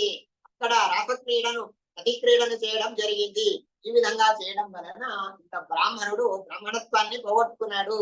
ఈ విధంగా చూడండి, పతితుడయ్యాడు. పతితుడవ్వడం వలన నీ యజ్ఞోపవీతం తీసేయి, ఈ పిలక తీసేయి, మొత్తం ఇంకా మాంసభక్షణం చేయి, మదిరాపానం చేయి అని చెప్పేసి మధ్య మాంసాలు భక్షణం చేస్తూ ఎన్నో సంవత్సరాలు దాసికి ఒక దాసుడయ్యి ఉండిపోయాడు. ఈ విధంగా జరిగినప్పుడు ఏమైంది అంటే మొదట పెళ్లి చేసుకున్నటువంటి భార్యలో 10 మంది కొడుకులు పుట్టారండి. ఆ 10 మంది కొడుకులలో చివరి వాడు ఎవరు అంటే నారాయణ అని వాడికి పేరు పెట్టారు. ఆ నారాయణ అనేటటువంటి వాడు ఎప్పుడు కూడా తండ్రి సేవను విశేషంగా చేసేవాడండి. కాబట్టి చూడండి, పెద్దవాళ్ళు ఇప్పుడు ఈ రీతిలో పై నుంచి కింది దాకా వస్తే పాతకాలంలో అలా ఉండేది. చివరి వాడు పెళ్లి చేసుకున్న తర్వాత పిల్లలు పుడితే చివరి వాడు పెద్ద ఆయన కొడుకు కంటే ఇంకా చిన్నవాడే, అంటే వరుసకు బాబాయ్ అవ్వాలి, కానీ వాడికంటే వీడు చిన్నవాడు ఉంటాడు. ఆ విధంగా మేనమావలు మేనత్తలు అవన్నీ కూడా పాతకాలంలో జరిగేది. ఆ విధంగా పెద్దవాళ్ళందరూ కూడా పెళ్లిళ్ళు చేసుకుని పిల్లలని అటు ఇటు వెళ్ళిపోయారు. చివరి వాడు ఇంకా మిగిలిపోయాడు. ఇంకా ఆయన తండ్రి దగ్గరే మిగిలిపోయి తండ్రి సేవను చేసుకుంటూ ఉన్నాడంట. అటువంటి సందర్భంలోనే అడవికి వెళ్ళి దాసి సమాగమం చేసి పతితుడవడం జరిగింది. ఈ విధంగా జరిగినప్పుడు చివరి కాలంలో దాసి సమాగమం చేసిన తర్వాత ఇంకా దేహ త్యాగం చేసేటటువంటి పరిస్థితి వచ్చింది. ఇంకా రోగాలు అవి ఇంకా అటువంటివి చేస్తే ఏమవుతుందంటే ఏడ్పు రావడం అవన్నీ ఎన్నో అవుతాయి కదా. ఆ విధంగా అజామిలుడికి రోగగ్రస్తుడైన తర్వాత ఇంకా ఆయనకు నీళ్లు కావాల్సి వచ్చింది. ఆయనకు ఇబ్బంది కలిగింది. ఎవరైనా సహాయకులుగా ఉండాలి అన్నప్పుడు ఎవ్వరూ లేరు. ఇటువంటి సందర్భంలో చివరి వాడైనటువంటి నారాయణ నా కొడుకు అని చెప్పేసి ఆ నారాయణుడి యొక్క స్మరణ వచ్చింది. కొడుకు స్మరణ వచ్చిన దానితో పాటుగా భగవంతుడి స్మరణ కూడా వచ్చింది. కాబట్టి ఇక్కడ ఏమైంది అంటే దూరే క్రీడరకాసక్తం పుత్రం నారాయణ స్వయం. చివరి కాలంలో కొడుకు కూడా మరి అక్కడికి వచ్చాడంట. వాడు ఎక్కడ ఆడుకుంటున్నాడు పాపం. ఆడుకుంటూ ఉన్నప్పుడు నారాయణ అని చెప్పేసి పిల్లవాడిని పిలవడం జరిగింది. నారాయణ అంటే ఆ నారాయణ ఆ స్మరణ చేత అక్కడ భగవంతుడి స్మరణ కూడా వచ్చింది. చూడండి, మనము పిల్లలకు పేర్లు పెట్టాలి. ఎటువంటి పేర్లు పెట్టాలి అంటే ఆ ఆడవాళ్లకు పేర్లు పెడితే మహాలక్ష్మీదేవి గాని, పార్వతీదేవి గాని, సరస్వతీదేవి గాని అటువంటి దేవతామూర్తుల యొక్క దేవిల యొక్క స్మరణ అనేటువంటిది రావాలి. మగవాళ్లకు పెడితే నారాయణుడు గాని, బ్రహ్మదేవుడు గాని, శివుడు గాని, లేదా ఎవరైనా స్వాముల వారు గాని, శివల్యుడు గాని వాళ్ళ యొక్క స్మరణ అవ్వాలి. అటువంటి విధంగా పేర్లు పెట్టాలి. కాబట్టి పేర్లు పెడుతున్నాను. ఆ పేర్లకు అర్థం ఏంటి అంటే చెప్పడానికి రావాలి. ఏదోనండి మాకు అనిపించింది మ్యాచ్ అయ్యాయి అని చెప్పేసి ఇంకా రైమింగ్ వర్డ్స్ రావాలి, ఇంకా క్యాచీగా ఉండాలి అని చెప్పేసి పేర్లు పెడుతున్నారు. ఒక ఇంటికి నామకరణానికి వెళ్ళండి. వెళ్ళినప్పుడు నలుగురు మగ పిల్లలండి, ముగ్గురు పుట్టారు. నాలుగో వాడికి నామకరణం చేస్తున్నారు. చేస్తూ ఉన్నప్పుడు పేరు పెట్టండి, ఇంకా బియ్యంలో రాయండి అన్నప్పుడు పేరు రాశారు. రాసిన తర్వాత చెప్పండి అన్నప్పుడు మా మా అబ్బాయి పేరు మేము కలాఫ్ అని పెట్టాము అని. కలాఫ్ అని ఎందుకు పెట్టారంటే లేదండి ముగ్గురు అన్నయ్యలు ఉన్నారు కదా, ఉల్లాస్ విశ్వాస్ విలాస్ వాళ్ళ పేరు. కాబట్టి అది బాగుంటుందండి, రైమింగ్ పట్టుకుంటుంది. ఉల్లాస్ విశ్వాస్ విలాస్ కలాఫ్ అని చెప్పేసి పెడదామని చెప్పి ఆ పేరు పెట్టారు. నిజంగా జరిగింది అది. కాబట్టి ఈ విధంగా పేర్లు పెట్టాలంటే ఆ పేర్ల చేత భగవంతుడి మరణ అనేటటువంటి రావాలి అనేటటువంటి ఉద్దేశంతోనే నామకరణం అనేటటువంటి దాన్ని చేయాలి. కాబట్టి ఇప్పుడు నారాయణ అని పేరు పెట్టడం వలన ఏమైంది అంటే భగవంతుడి స్మరణ వచ్చింది. చూడండి, సంకటము వచ్చినప్పుడు వెంకటరమణ అని చెప్పేసి మనకుంది. కాబట్టి ఇబ్బందులు చాలా ఉన్నప్పుడు, మనం బాధలో ఉన్నప్పుడు భగవంతుడు మనకు గుర్తుకొస్తాడు. ఇప్పుడు భక్తి పెరుగుతుంది. కాబట్టి కరోనా వచ్చినప్పుడు శుచి శుభ్రత అని చెప్పేసి దానిపైన ఎలాగ మనకు కాన్షియస్నెస్ వచ్చిందో అదే విధంగానే కొన్నిసార్లు అలా అవుతుంది. ఆకలి వేసినప్పుడు తింటేనే రుచిగా ఉంటుంది. కాబట్టి అప్పుడు అంటే ఇబ్బందులు వచ్చినప్పుడు, కష్టంగా ఉన్నప్పుడు, దేవుడి కోసమని ఆలోచిస్తూ ఉన్నప్పుడు దేవుడి ఆలోచన కూడా ఉన్నది. ఎవరన్నా సహాయకులుగా ఉండాలి అని చెప్పేసి ఆలోచిస్తూ చివరగా నారాయణ అని చెప్పేసి గట్టిగా అరవడం జరిగింది. నారాయణ అనగానే ఇంకా అక్కడ ఆయన శరీర త్యాగం చేసి ఇంకా పైకి వెళ్ళిపోవాలి. అటువంటి సందర్భంలో యమదూతులు వచ్చారు. వీడు అనేక పాపములు చేసి ఉన్నాడు, పాపిష్ఠుడైనటువంటి వాడు, కాబట్టి దీన్ని నరక లోకానికి తీసుకువెళ్దామని చెప్పేసి వాళ్ళు తీసుకువెళ్తూ ఉన్నప్పుడు అక్కడ విష్ణుదూతులు వచ్చారు. విష్ణుదూతులు వచ్చి వీడు మాకు సంబంధించినటువంటి వాడు, వీడు మా క్లయింట్ గాని మీ క్లయింట్ కాదని వాళ్ళని. ఎందుకని మీ క్లయింట్ ఏంటి మా క్లయింట్ ఏంటి, అందరూ మా క్లయింటే కదా. యమదూతులు చెప్తున్నారు లేదు, మా గురువు గారు యమధర్మరాజు ఆయన మా బాస్, ఆయన ఆదేశించాడు కాబట్టి మేము వీడిని తీసుకు వెళ్తాం అని చెప్పేసి ఉన్నప్పుడు విష్ణుదూతులు అక్కడ చెబుతూ ఉన్నారు, లేదు దీన్ని నేనే తీసుకువెళ్ళాలి, కావాలంటే మీ గురువు గారు అయినటువంటి మీ బాస్ ఎవరైతే ఉన్నారో యమధర్మరాజు ఆయన అడగండి అన్నప్పుడు వెళ్ళి ఆయనకు అడుగుతున్నారు యమదూతులు. వెళ్ళి ఇలాగా అజామిలుని తీసుకు వెళ్ళాలి అని మేము భూలోకానికి వెళ్ళగానే అక్కడ యమదూతులు వచ్చి మేము తీసుకువెళ్తాం అని వాళ్ళు అంటున్నారు. వాళ్ళు చేసేది ధర్మం అంటున్నారు, మేము చేసేది అధర్మం అంటున్నారు. కాబట్టి మీరే చెప్పండి ధర్మం ఏదో అధర్మం ఏదో అని యమధర్మరాజు అడిగినప్పుడు యమధర్మరాజు అంటున్నాడు, వేద వేదములో ఏదైతే చెప్పబడిందో అదే ధర్మము. ఆ వేదాలలో ఉన్నటువంటి అభిప్రాయం ఏదైతే ఉందో అది సాక్షాత్తుగా నారాయణుడి యొక్క మనసులో ఉన్నటువంటిది.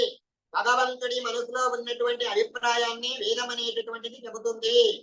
కాబట్టి ఆ వేదంలో ఏం చెప్పబడింది అంటే ఎన్ని పాపాలు చేసినా కూడా ఆ పాపాలు నారాయణ నామస్మరణ చేత భగవన్ నామస్మరణ చేత అవి వెళ్ళిపోతాయి అని చెప్పేసి భక్తితో నామస్మరణ చేస్తే అది సకల పాప ప్రాయశ్చిత్తం అని చెప్పబడింది. కాబట్టి వాడు నామస్మరణ చేశాడు. కాబట్టి మీరు ఇవాళ నుండి తెలుసుకోండి. మీకు ఇన్ని రోజులు తెలియదు. ఎవరైతే నారాయణ నామస్మరణ చేసి ప్రాయశ్చిత్తం చేసుకుంటారో వాళ్ళను వదిలిపెట్టండి, వాళ్ళని తీసుకురాకండి, అది మనకు సంబంధం లేదు అని చెప్పేసి ఈ విధంగా ఆ కేసును నా దగ్గరికి తీసుకురాకండి అని చెప్పేసి అక్కడ యమధర్మరాజు అక్కడ చెప్పడం జరిగింది. చూడండి, ఈ విధంగా అయితే నా శాసనాన్ని నేను శాసనం చేస్తున్నాను, నా మాటే శాసనం అంటారు. ఆ విధంగా నేను శాసనం చేస్తున్నాను. ఎవరైతే నా మాటను వినరో అటువంటి వాళ్లకు మీకే నరకంలో వేస్తానని చెప్పేసి యమదూతులకు కూడా యమధర్మరాజు ఇక్కడ వార్నింగ్ ఇవ్వడం జరిగింది. ఈ విధంగా ఒక పాటలో పురంధరదాసుల వారు చెప్తారు, ನೀನ್ಯಾಕೋ ನಿನ್ನ ಸಂಧ್ಯಾಕೋ ನಿನ್ನ నామ నిన్నద నామ బలవందిద్దరే కాకో అని చెప్పి, అంటే దేవుడా నువ్వు మాకు వద్దు, నీ పేరు చాలు అని చెప్పేసి అంటారు. చూడండి, కొన్నిసార్లు ఎవరైనా పెద్దవాళ్ళు ఉన్నారు అంటే వాళ్ళతో మనకేం పనిలేదు, వాళ్ళ పేరును వాడుకొని మనం ముందుకు వెళ్తుంటాం కదా. ఆ విధంగా పురంధరదాసుల వారు అంటున్నారు, దేవుడా నువ్వు పాల సముద్రంలో అయినా ఉండు, లక్ష్మీదేవితో అయినా ఉండు, ఎక్కడైనా ఉండు, నీకు మాకేం పని, నీ పేరును మాత్రం మాకు ఇవ్వు. నీ పేరు నామస్మరణ చేస్తూ మనకేం కావాలో అవన్నీ కూడా మేము తెచ్చుకుంటాం అని చెప్పేసి ఈ విధంగా పేరును వాడుకొని మేము బతుకుతామని చెప్పేసి వాళ్ళు ఈ విధంగా స్తోత్రం చేస్తున్నారు. కాబట్టి యమధర్మరాజు చెప్తున్నాడు, ఎవరైతే నారాయణ నామస్మరణ చేసినటువంటి వాళ్ళు ఉంటారు, హరినామస్మరణ చేసినటువంటి వాళ్ళు ఉంటారు. హరి అంటే చూడండి, ఇప్పుడు వనంగతోయ హరిమాశ్రయేద, హరి అనేటటువంటి నామస్మరణ. హరి అంటే కన్నడ భాషలో చింపడం అని అంటారు. హరి అంటే చింపుతాడు. ఏం చింపుతాడు? భగవంతుడు పాపాలను మొత్తం చింపేస్తాడు అని అర్థం. కాబట్టి హరిని ఎవరైతే ఆశ్రయిస్తారో, హరి అంటే భగవంతుడి నామం. హరి అంటే ఇంగ్లీష్ లో ఉన్నటువంటి హరి కాదు. హరి అంటే HURRY, హరి అంటే తొందర అని అటువంటి హరి కాదు. కాబట్టి ఈ హరిని ఎవరైతే భగవంతుడిని ఆశ్రయిస్తారో అటువంటి వాళ్ళకి ఏమవుతుంది అంటే మోక్షమే లభిస్తుంది అని చెప్పేసి ఈ విధంగా చెబుతున్నారు. కాబట్టి కానీ వెనకాల మాత్రం భక్తి ఉండాలి అని చెప్పేసి చెప్తున్నారు. మోక్షమే లభిస్తుంది అంటే దానికి నిర్ణయం ఇస్తారు. భాగవత తాత్పర్య నిర్ణయంలో మధ్వాచార్యులు వారు చెప్తున్నారు, అప్పటికప్పుడే మోక్షం లభించదు, మోక్షానికి దారి అవుతుంది. అంటే అది ఒక ఫస్ట్ స్టెప్ అవుతుంది. అక్కడ నుండి ఆయన సాధన చేసుకోవాలి. కాబట్టి దుర్మార్గము నుండి సన్మార్గానికి రావడానికి కారణం అవుతుంది. కాబట్టి గేట్ అంటారు కదా, ఆ విధంగా గేట్ మొత్తం ఓపెన్ అవుతాయి. అక్కడి నుంచి ఆయన సాధన చేస్తున్నారు. అజామిలుడు కూడా విశ్వదూతలు సరాసరిగా మోక్షానికి తీసుకువెళ్ళలేదు.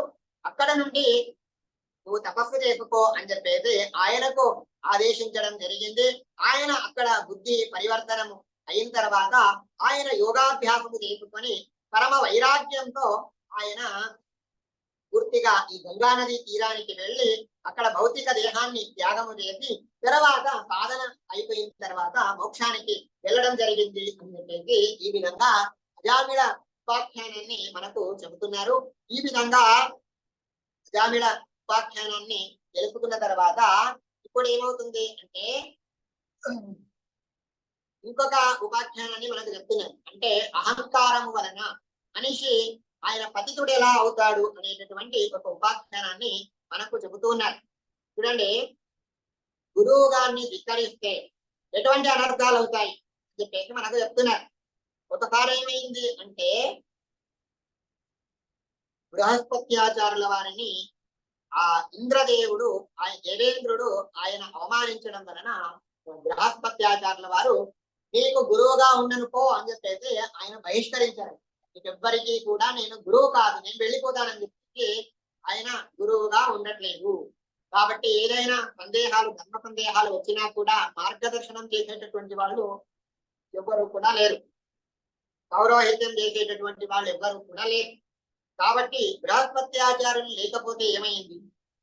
ఇంకొకరిని పురోహితులుగా చేసుకొని నేను యజ్ఞయాగాదులు చేసుకుంటానని చెప్పేసి ఇప్పుడు విశ్వరూపాచార్యుల ఇక్కడ ఇంద్రుడికి, దేవేంద్రుడికి అహంకారం వచ్చింది. చూడండి, ఒకరు కాకుంటే ఇంకొకరండి, ఒక షాప్ కాకపోతే ఇంకో షాప్ అని చెప్పేసి మనం అంటాం కదా. ఆ విధంగా బృహస్పత్యాచార్యుల వారిని తిరస్కరించి అక్కడ ఏమైంది అంటే విశ్వరూపాచార్యుల వారిని అక్కడ పురోహితులుగా చేసుకోవడం జరిగింది అని చెప్పేసి చెప్తున్నారు.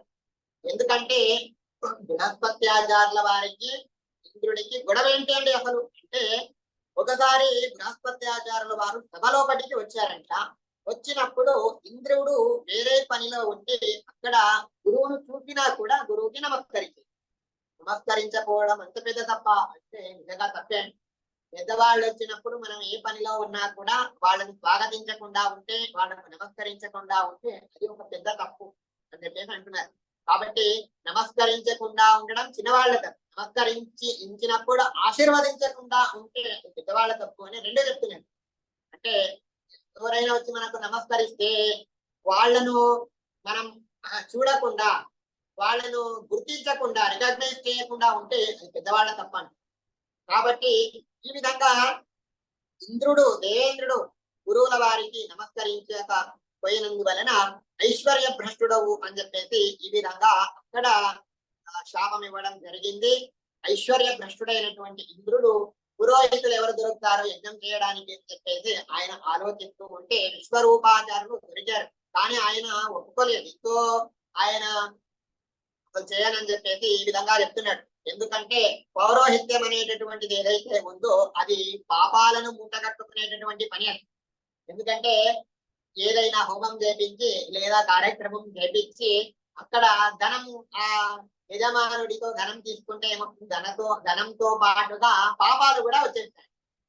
ఆ పాపముల కోసం ప్రాయశ్చిత్తానికి ఆయన హోమం చేస్తే డబ్బు తీసుకున్నటువంటి బ్రాహ్మణుడికి ఆ పాపాలు వస్తాయి. కాబట్టి ఆ పాపాలు వెళ్ళాలి అంటే మళ్ళీ ఆయన తపస్సు చేసుకోవాలి. ఆ తపస్సు చేసుకునేటటువంటి టైం ఉన్న వాళ్ళే డబ్బులు ధనం స్వీకరించాలి. లేదు, ఏది శక్తి లేదు అంటే అటువంటి వాళ్ళు పౌరాహిత్యం చేయించకూడదు అని చెప్పేసి అంటున్నారు. కాబట్టి ప్రతిగ్రహేణ విప్రాణ పాపవృత్తి ప్రజాయతి పుణ్యహాని ప్రజాయతి అని. ఎక్కువగా ఎంత దానం తీసుకుంటామో అంత ఏమవుతుంది అంటే పాపం అభివృద్ధి అవుతుంది, పుణ్యం పోతుందండి. మరేం చేయాలి? జపాధ్యయన హోమాధ్యేయి పునఃపూరణమాచరే. జపము, అధ్యయనము, హోమం చేయాలండి. కాబట్టి ఈ పౌరోహిత్యం వలన పాపాలు వస్తాయి కాబట్టి నేను చేయను అని చెప్పేసి ఆయన అంటున్నాడు. ఇక్కడ ఏమైంది అంటే ఇంద్రదేవుడు ఐశ్వర్య భ్రష్టుడయ్యాడు. కానీ అక్కడ దైత్యులకు వాళ్లకు మాత్రం విశేషంగా ఐశ్వర్యం అనేటటువంటిది వచ్చింది. ఎందుకంటే దైత్యుల గురువు అయినటువంటి వాళ్ళు ఎవరు అంటే శుక్రాచార్యుల వారు. శుక్రాచార్యుల వారు ఏం చేస్తున్నారు అంటే మృత సంజీవిని విద్య తెలుసు ఆయన.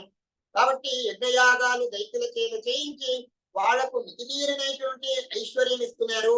వీళ్ళు మాత్రం ఐశ్వర్య భ్రష్టులు అవుతున్నారు.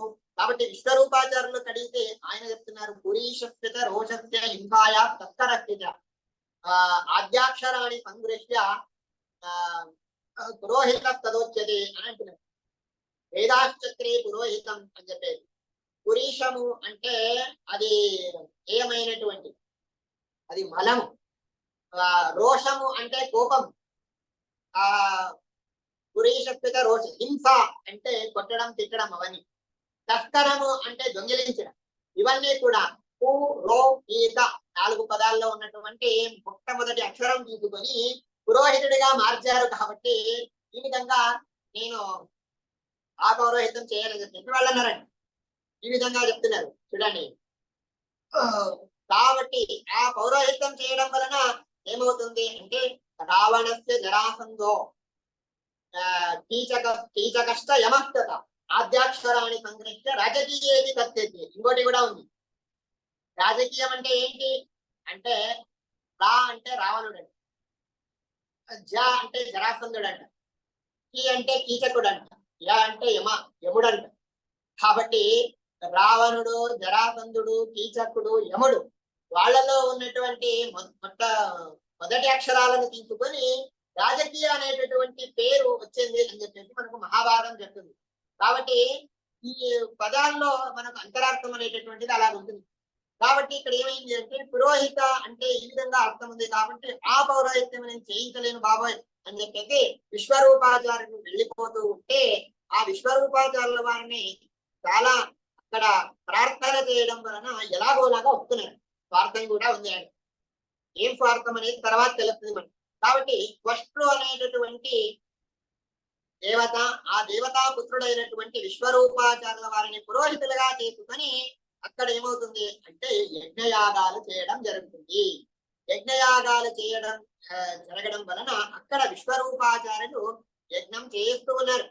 అయితే ఆహుతులు ఇచ్చేటటువంటి సందర్భంలో పూర్తిగా నెయ్యి తీసుకొని ఇంకా ఆహుతులు ఇవ్వాలి కదా, ఆ పూర్తిగా వేయట్లేదంట. ఆహుతి సగం వేస్తున్నారట, సగం పక్కకు వేస్తున్నారు.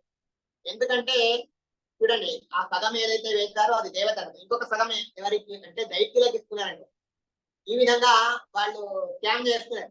ఎందుకు ఇలాగా అంటే ఆ విశ్వరూపాచార్య వాళ్ళ తల్లి దైత్య కులానికి సంబంధించినటువంటి, కాబట్టి తల్లి కోసం అని చెప్పేసి ఆ విధంగా చేస్తున్నారంట. అటు ఇటు ఆయన పౌరోహిత్యం చేస్తూ ఉన్నప్పుడు దైత్యులకు బలం పెరుగుతోంది, వీళ్లకు బలం తగ్గుతూ ఉన్నది. ఈ విధంగా జరుగుతూ ఉన్నది. చూడండి, ఈ విధంగా జరుగుతూ ఉన్నప్పుడు ఏమైంది అంటే విశ్వరూపాచార్యుల వారు ఈ విధంగా చేస్తున్నారా అని చెప్పేసి ఆ విషయం వేరే వారి ద్వారా తెలిస్తే దాన్ని ఆలోచించి ఇప్పుడు దేవేంద్రుడు కూడా ఒకసారి గమనించడం జరిగింది. గమనించి దీన్ని ఇప్పుడే సంహరిస్తాను అని చెప్పేసి వజ్రాయుధం తీసుకొని అక్కడ వాళ్ళిద్దరిని కూడా సంహరించడం జరిగింది. ఆ విశ్వరూపాచార్యుల వారిని సంహరించడం జరిగింది. ఇద్దరిని కాదు, ఒకరిని. ఆ విశ్వరూపాచార్యుల వారికి 3 తలలండి, సోమపీత, సురాపీత, అన్నాద అని చెప్పేసి. ఒక ముఖంతో ఆయన సోమపానాన్ని చేసేవారు, ఇంకొక ముఖంతో సురాపానాన్ని చేసేవారు, ఇంకొక ముఖంతో అన్నమును తినేవారు. ఈ విధంగా వాటిని సంహరిస్తే అవి 3 శిరస్సులు కూడా క్రమంగా 3 పక్షులుగా అయ్యి తీరిపోయాయంట. ఈ విధంగా మళ్ళీ ఏమైంది అంటే ఇక్కడ పురోహితులు ఎవరు లేరు కాబట్టి యజ్ఞం ఆగిపోయింది. యజ్ఞం ఆగిపోతే, యజ్ఞాలు ఆగిపోతే ఏమవుతుందండి, వర్షాలు తగ్గిపోతాయి. వర్షాలు రాకపోతే ఏమవుతుందండి అంటే పంటలు పండకపోతే ఏమవుతుందండి, క్షామం వస్తుంది. కాబట్టి పూర్తిగా డ్రౌట్ అనేటటువంటిది వచ్చేస్తుంది. కాబట్టి ఈ విధంగా మొత్తం దుర్భిక్ష వచ్చేసిందంట. కాబట్టి దేవతలు మళ్ళీ వాళ్ళు నిస్తేజులు అయ్యారు, వాళ్ళు తేజోహీనులు అయ్యారంట. అవి అలాగే దేవేంద్రుడికి ఏమైంది అంటే అక్కడ బ్రహ్మహత్యా పాపం కూడా వచ్చింది. బ్రాహ్మణుడు కాబట్టి బ్రాహ్మణుణ్ణి సంహరించినందువలన బ్రహ్మహత్యా పాపం వచ్చిందంట. ఆ బ్రహ్మహత్యా పాపాన్ని ఎలా పోగొట్టుకోవాలి అని చెప్పేసి అక్కడ బ్రహ్మదేవుల వారిని అడిగితే బ్రహ్మదేవుల వారి 4 భాగాలు చేయి, ఒక భాగాన్ని నువ్వు పర్వత శిఖరాల్లో వెయ్యి, ఇంకొక భాగాన్ని నీటిలో వెయ్యి, ఇంకొక భాగాన్ని చెట్ల పైన వెయ్యి, ఇంకొక భాగాన్ని ఆడవాళ్ల రజస్సులో వెయ్యి అని చెప్పేసి చెప్పారు. కాబట్టి నెలకొకసారి ఏదైతే మనకు మాస ధర్మం అని చెప్పేసి రజస్వల అవుతారో అప్పుడు వాళ్ళలో ఇటువంటి ఏదైతే బహిష్టు అని చెప్పేసి చెప్తారు కదా, వాళ్ళని ముట్టుకోకూడదు. 3 రోజులు అక్కడ పక్క గుంజాలి. లేకపోతే ఏమవుతుంది అంటే అది విధంగా ఆ విధంగా ఒక సూతకం అని చెప్పి చెప్తారు. కాబట్టి ఆ విధంగా మైల అనేటటువంటిది ఉంటుంది అని చెప్పి ఈ విధంగా ఇంద్రుడు బ్రహ్మహత్యా పాపాన్ని నీళ్ళలో వేయడం వల్ల ఈ విధంగా జరిగింది. కాబట్టి నీళ్లలో కూడా ఉంటుందండి. నీళ్లలో బురగలు వస్తుంటాయి కదా, నీళ్లలో బబుల్స్ ఏదైతే వస్తుంటాయి కదా, అటువంటి బబుల్స్ వచ్చేటటువంటి నీటితో అభిషేకం చేయకూడదు దేవుడికి. మరి ఇంకోటి ఏంటి అంటే దాంతో ఆ నీళ్లు తాగకూడదు కూడా తాగకూడదు. ఇప్పుడు ఏమైందండి, మంచి మంచి ట్యాప్స్ వస్తున్నాయి. ఆ ట్యాప్స్ లో ఇంకా మనకు నీళ్లు అటువంటి నీళ్ళే వస్తున్నాయండి. బురగలు వచ్చేటటువంటి ఇంకా బబుల్స్ వచ్చేటటువంటి సర్ఫ్ నీళ్ళలాగా అనిపిస్తాయి. కాబట్టి అటువంటి బబుల్స్ వచ్చేటటువంటి నీళ్లు అవి కూడా బ్రహ్మహత్య సమానం అని చెప్పి చెప్తున్నారు. ఇంకొకటి చెట్లు ఉంటాయి కదా, చెట్లకు ఏదైతే మనకు బంకగా అప్పుడప్పుడు బంక కారుతుంటుంది చెట్లకు, అటువంటి ఏదైతే కారుతుందో అది కూడా రజస్సు అన్నట్టు. కాబట్టి అది కూడా పాపమే అని చెప్పేసి అంటున్నారు. ఇంకా భూమి పైన ఉన్నటువంటి పర్వతాల పైన శిఖరాలు, ఆ శిఖరాల పైన కూడా బ్రహ్మహత్య పాపం ఉంటుందంట. అక్కడ వెళ్ళకూడదు అని చెప్పి చెప్తున్నారు. ఈ విధంగా చెప్తున్నారు. మళ్ళీ ఇంకోటి చెప్తారు, ఏది పవిత్రమైనటువంటిది మరి ఏది అపవిత్రమైనటువంటిది అంటే భగవంతుడు చెప్తాడు ఏంటి అంటే, ఉచ్చిష్టం విష్ణు నిర్మాల్యం వమనం శివకర్పటం పాకవిష్ట సముత్పన్నం పంచైతే అతి పవిత్రకాహ అని చెప్పి చెప్తాడు. అంటే ఎంగిలి అనేటటువంటిది నాకు ఇష్టం అని చెప్పేసి భగవంతుడు. ఎంగిలి ఇష్టం ఏంటి అంటే, ఏదైతే దూడ ఉంటుందో, ఆవు దూడ ఉంటాయి కదా, దూడ ఎంగిలి చేసినటువంటి పాలను నాకు ఇవ్వండి, దాంతో అభిషేకం చేయండి అని భగవంతుడు అంటే. ఈ డైరీస్ పెట్టి, ఫామ్లు పెట్టి, మిషన్లు పెట్టి, పాలు ఎంత కావాలి కెమికల్స్ వేసి, ఎంత కావాలంటే అంత పాలు లాగేసి దూడకు కూడా ఇవ్వకుండా ప్యాకెట్లు వేసి అమ్ముతున్నారు. అవే పాలను మనం తీసుకొస్తున్నాం. అవి అభిషేకానికి పనికిరాదు. దూడ అది కడుపు నిండా నీళ్ళను అది పాలను తాగాలి. తాగిన తర్వాత అది చాలు అనుకున్న తర్వాత పక్కకు వెళ్ళిపోతుంది. తర్వాత పాలను పిండుకోవాలి. ఎంత పాలు వస్తాయి అంటే, దూడ ఎంగిలి చేసినటువంటి పాలు. ఆ పాలను తీసుకొచ్చి దేవుడు అభిషేకం చేస్తే అది పవిత్రమైనటువంటి పాలు. అవి అదే విధంగానే విష్ణు నిర్మాల్యం, విష్ణువుకు సమర్పించినటువంటి నిర్మాల్యం అనేటటువంటిది అత్యంత పవిత్రమైనది. కాబట్టి మార్కెట్ కి వెళ్ళి పూలను తీసుకొస్తే ఆ పూలు పవిత్రమైనటువంటి పూలు కాదు. దేవుడికి సమర్పించిన తర్వాత మనం మళ్ళీ తీసుకొని మనం శిరస్సు పైన ధారణం చేస్తే అది పవిత్రమైనటువంటి. ఇంకా మనం వాంతి చేసుకున్నటువంటి పవిత్రము అని అంటున్నాడు.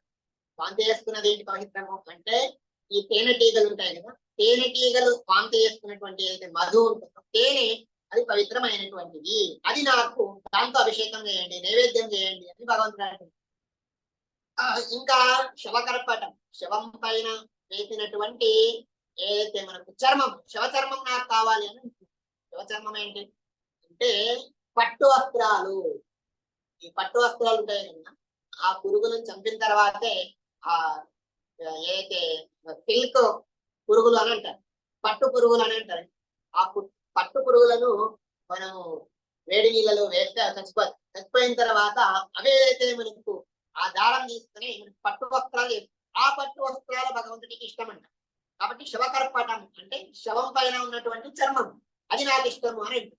తర్వాత ఇంకోటి ఏంటి, కాకి, అది మలం చేసినప్పుడు, కాకి ఇది చేస్తుంది కదా, చేసినప్పుడు ఒక చెట్టు పెరుగుతుంది. ఆ చెట్టు నాకు పవిత్రము, నాకు ఇష్టమైనటువంటిది అని భగవంతుడు. రావి చెట్టు, రావి చెట్టు కాకి మల విసర్జనం చేసినప్పుడు దాని ద్వారా పెరుగుతుందంట.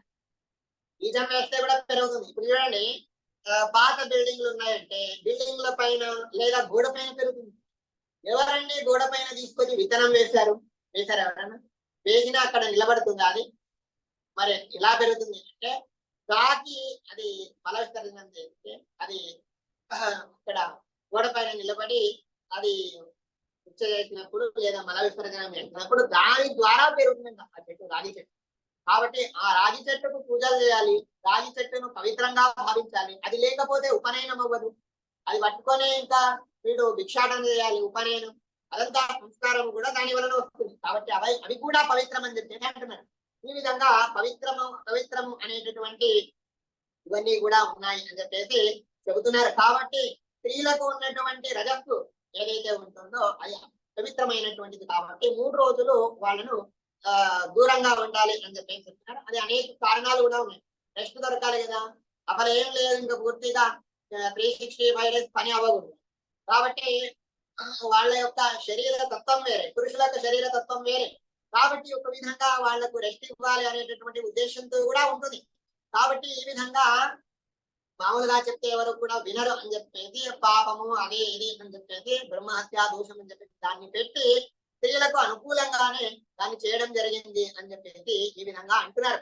కాబట్టి ఈ విధంగా ఆ బ్రహ్మహత్య పాపాన్ని పోగొట్టుకోవడం జరిగింది.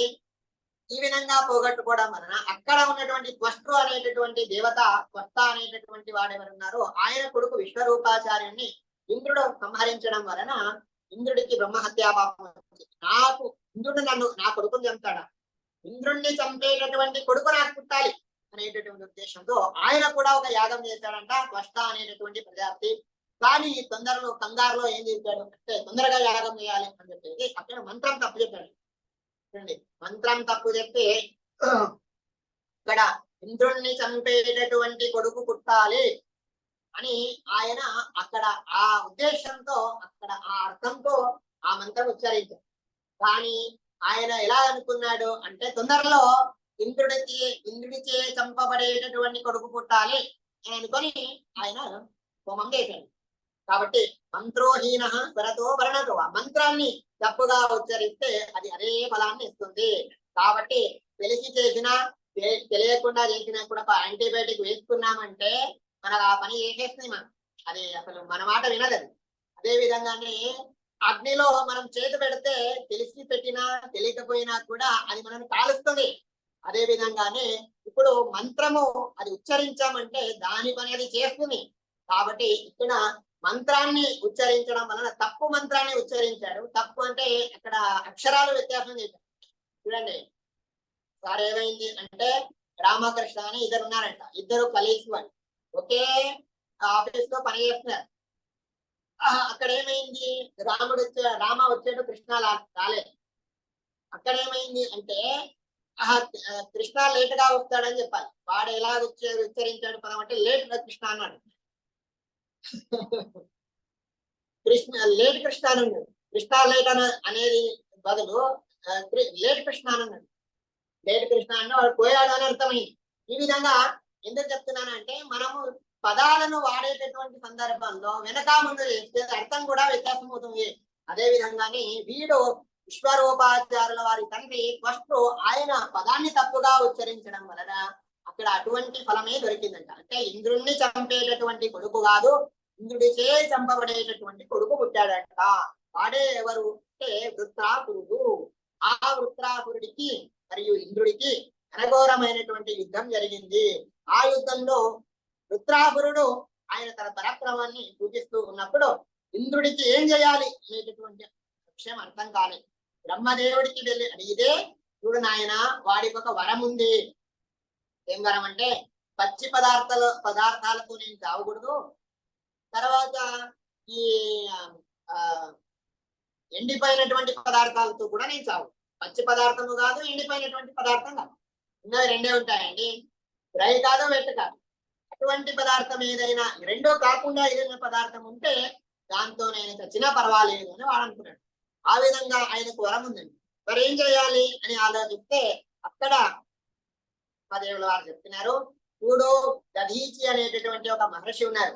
ఆ మహర్షి గారి యొక్క వెన్నెముక నువ్వు తీసుకురావాలి.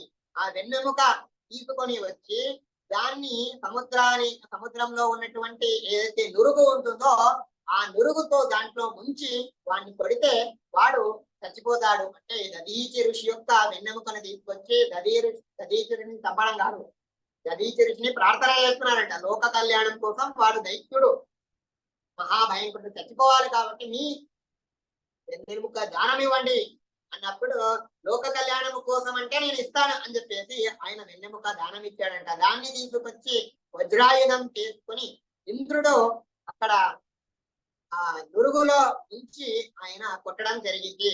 అప్పుడు ఆ వాడు వృత్రాసురుడు సంహరించిపోయాడు, చచ్చిపోయాడు అని చెప్పేసి ఈ విధంగా చెప్తున్నారు.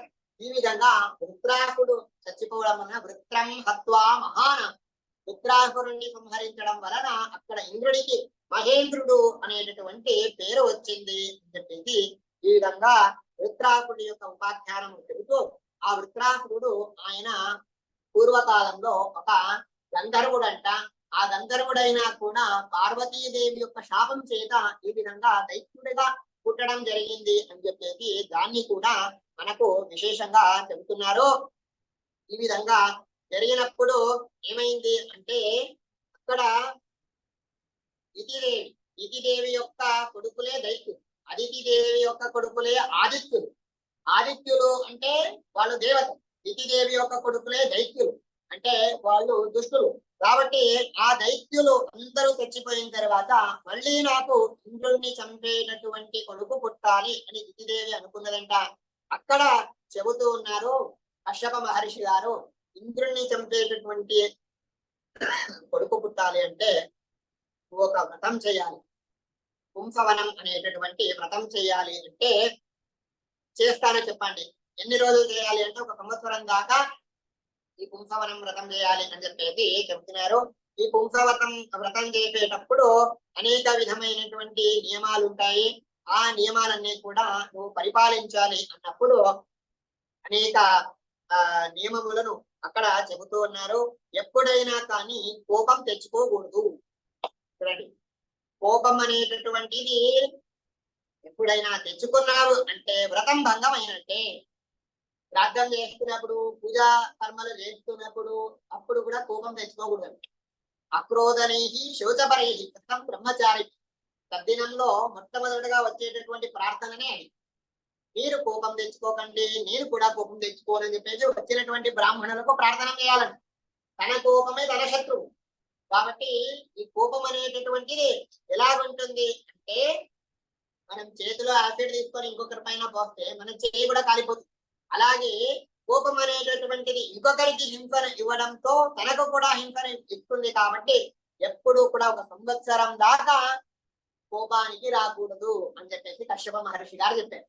ఒక లౌక్యంతో చెప్పారో నిజంగా చెప్పారో 1 సంవత్సరం దాకా ఎంజాయ్ చేయొచ్చు ఆయన. ఆ విధంగా 1 సంవత్సరం దాకా నువ్వు కోపానికి రాకూడదు అని చెప్పేసి ఆయన చెబుతూ ఉన్నాడు. తర్వాత ఎప్పుడు కూడా సంతోషంగా ఉండాలి, నవ్వుతూ ఉండాలి. ఈ విధంగా చెప్తారు. నవ్వుతూ ఉండాలి.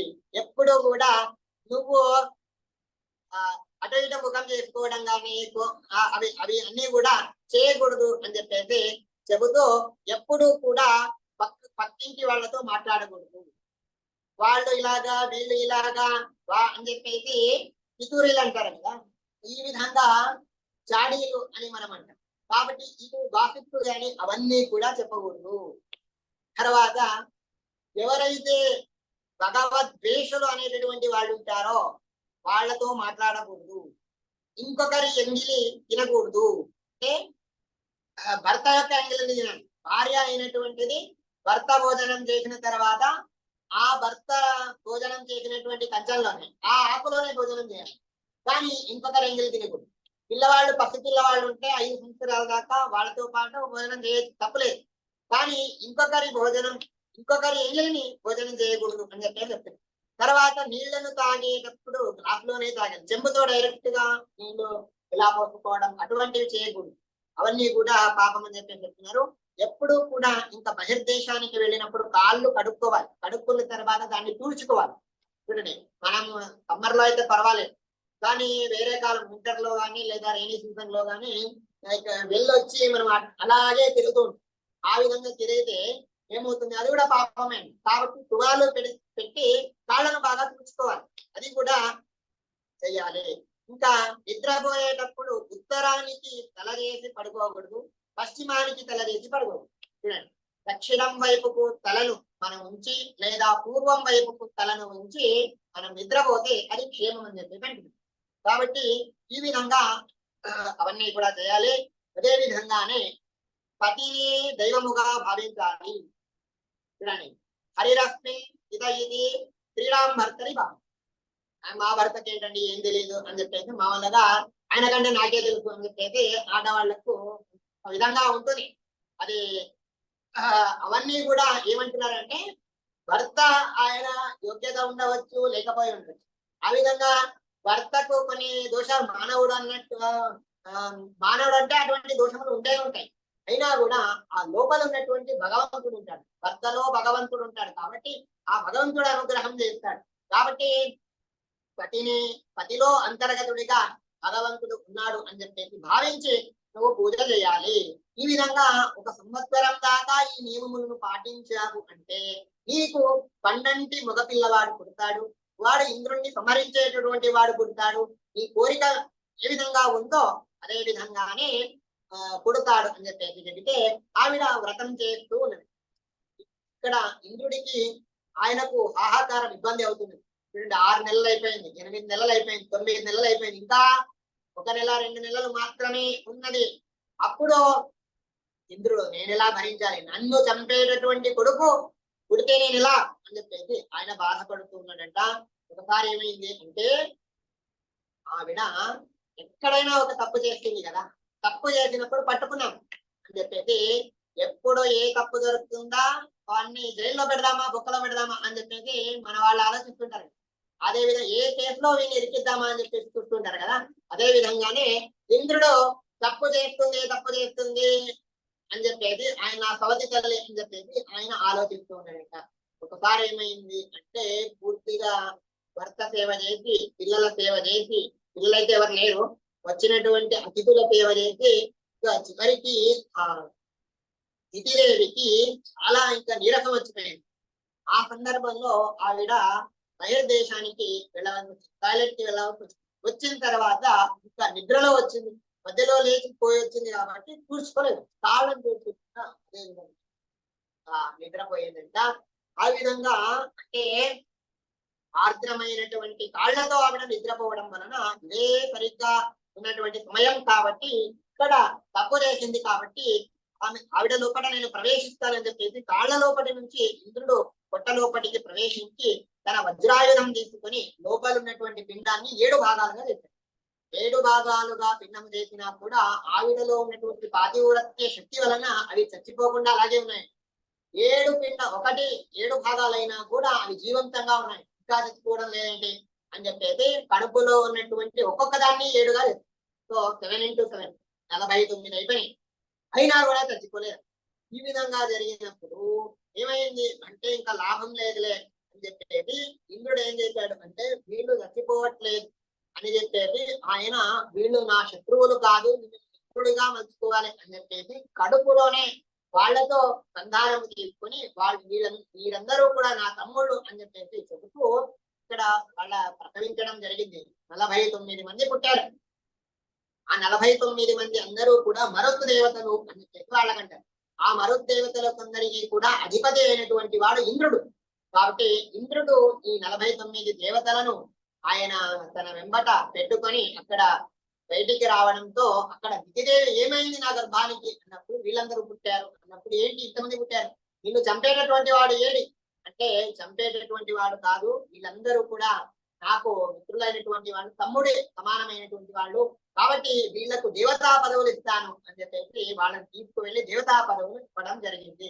పోనీలే దేవతా పదవి వస్తుంది కదా అని చెప్పేసి 49 మంది పుట్టారు అని చెప్పేసి దితిదేవి కూడా ఇక్కడ సంతోషించిందంట అని చెప్పేసి ఈ విధంగా మనకు షష్ఠ స్కందాన్ని ఇక్కడ ప్రాప్తి చేస్తూ మనకు సప్తమ స్కందంలో ప్రహ్లాదరాజుల వారి చరిత్రను చెప్పండి అని చెప్పేసి పరీక్షిత్ మహారాజు శుకాచార్యుల వారికి అడిగినప్పుడు ప్రహ్లాదుడి చరిత్రను అక్కడ శుకాచార్యుల వారు చెబుతూ ఉన్నారు. చూడండి, జయ విజయులు వాళ్ళు వైకుంఠ లోకంలో ద్వారపాలకులు. వాళ్ళు సనకాదులు వచ్చినప్పుడు లోపలికి వెళ్ళాలి అన్నప్పుడు వాళ్ళు ద్వారపాలకులుగా ఉన్నప్పుడు లోపలికి వెళ్ళడానికి వాళ్ళు అనుమతి ఇవ్వలేదు.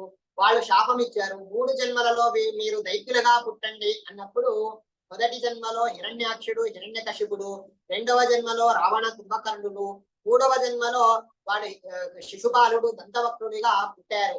కాబట్టి మొదటి జన్మలో హిరణ్యాక్షుడు హిరణ్యకశిపుగా పుట్టినప్పుడు హిరణ్యాక్షుడు తమ్ముడు, హిరణ్యకశిపు అన్నయ్య. హిరణ్యాక్షుడు భూమిని సముద్రముల రసాతలం లోపటికి తీసుకు వెళ్ళినప్పుడు ఆ భూమిని రక్షించాలి అనేటటువంటి ఉద్దేశంతో సాక్షాత్తుగా వరాహ స్వామి ఆయన అవతరించి ఆ భూమిని రక్షించడం జరిగింది. ఆ వాణ్ణి హిరణ్యాక్షుణ్ణి సంహరించడం జరిగింది. ఈ విధంగా హిరణ్యాక్షుణ్ణి సంహరించడం జరిగితే నా తమ్ముణ్ణి చంపినటువంటి వాడు ఎవరు అంటే వరాహస్వామి అన్నప్పుడు ఆ వరాహస్వామి ఎవరు అంటే నారాయణుడి యొక్క అవతారం. అంటే ఆ నారాయణుని నేను చంపుతాను అని చెప్పేసి హిరణ్యకశిపుడు బయలుదేరాడంట. హిరణ్యకశిపుడు నారాయణుడిని చంపడానికి బయలుదేరినప్పుడు ఎక్కడ పోయినా కూడా ఆ నారాయణుడు కనిపించట్లేదు. ఇద్దరిని పిలిచి అక్కడ ఒక మీటింగ్ చేశాడు. విప్రచిత్తి, శంబర, ద్రక్ష అనేటటువంటి ఎంతో మంది దైత్యులతో అక్కడ ఒక సభను ఏర్పాటు చేసినప్పుడు వాళ్ళు చెబుతూ ఉన్నారు, నారాయణుడు ఎక్కడ ఉంటాడు అంటే బ్రాహ్మణుడు ఎక్కడ ఉంటారో అక్కడ ఉంటాడు, బ్రాహ్మణుడి లోపటే నారాయణుడు ఉంటాడు, కాబట్టి బ్రాహ్మణులను సంహరిస్తే నారాయణుడు చచ్చిపోతాడు. అలాగే ఎక్కడ యజ్ఞం జరుగుతూ ఉంటుందో అక్కడ నారాయణుడు ఉంటాడు, ఎక్కడైతే దాన ధర్మాలు జరుగుతూ ఉంటాయో అక్కడ నారాయణుడు ఉంటాడు. తపస్సు ఎక్కడ జరుగుతూ ఉంటుందో అక్కడ నారాయణుడు ఉంటాడు అన్నప్పుడు వాటిని అన్నిటినీ కూడా విధ్వంసం చేయండి అని హిరణ్యకశిపుడు ఆదేశిస్తే బ్రహ్మహత్య, బ్రాహ్మణులను చంపడం, ఆవులను చంపడం, యజ్ఞములను విధ్వంసం చేయడం, దాన ధర్మాలు ఇవ్వకుండా చేయడం, తపస్సును విఘ్నం చేయడం, ఈ విధంగా హిరణ్యకశిపు యొక్క అనుచరులు వాళ్ళందరూ కూడా చేస్తున్నారంట. ఈ విధంగా చేస్తూ ఉన్నప్పుడు ఇక్కడ భయం కలిగింది. నేను నారాయణుని సంహరించాను అని ఒక విధంగా ఒక భావన. ఈ విధంగా సంహరించాను అని అనుకుంటున్నాను, కానీ మాయావి అయినటువంటి ఆ నారాయణుడు వచ్చి నా తమ్ముడిని సంహరించినటువంటి విధంగా నన్ను సంహరించవచ్చు కదా అని చెప్పేసి ఆయనకు భయం కలిగి ఎలాగైనా కానీ ఒక చూడండి 2 డోసులు తీసుకున్న తర్వాత కరోనా బూస్టర్ డోసులు తీసుకున్నాం కదా, అలాగే ఈ హిరణ్యకశిపుడు అనుకున్నాడంట, నేను ఒక తపస్సు చేసి ఒక వరాన్ని, అవధ్యత్వ వరాన్ని పొందితే నాకేమీ అవ్వదు అని చెప్పేసి మందరాచల పర్వతానికి వెళ్ళి ఒంటి కాలితో ఆయన తపస్సు చేయడం జరిగింది. ఎన్ని సంవత్సరాలు అంటే 10,000 సంవత్సరాల దాకా హిరణ్యకశిపుడు అక్కడ తపస్సు చేయడం జరిగింది. ఆయన తపస్సు చేస్తూ ఉన్నప్పుడు తన శరీరం పైన మొత్తం పెద్ద పెద్ద చెట్లు మొలిగాయంట. తర్వాత ఇక్కడ ఏమైంది అంటే హిరణ్యకశిపు కనిపించట్లేదు, ఈయన మొత్తం చెట్లే కనిపిస్తున్నాయి. ఎక్కడున్నాయి హిరణ్యకశిపుని గుర్తుపట్టడానికి విధంగా ఆయన పూర్తిగా స్కెలెటన్ లాగా అయిపోయాడంట.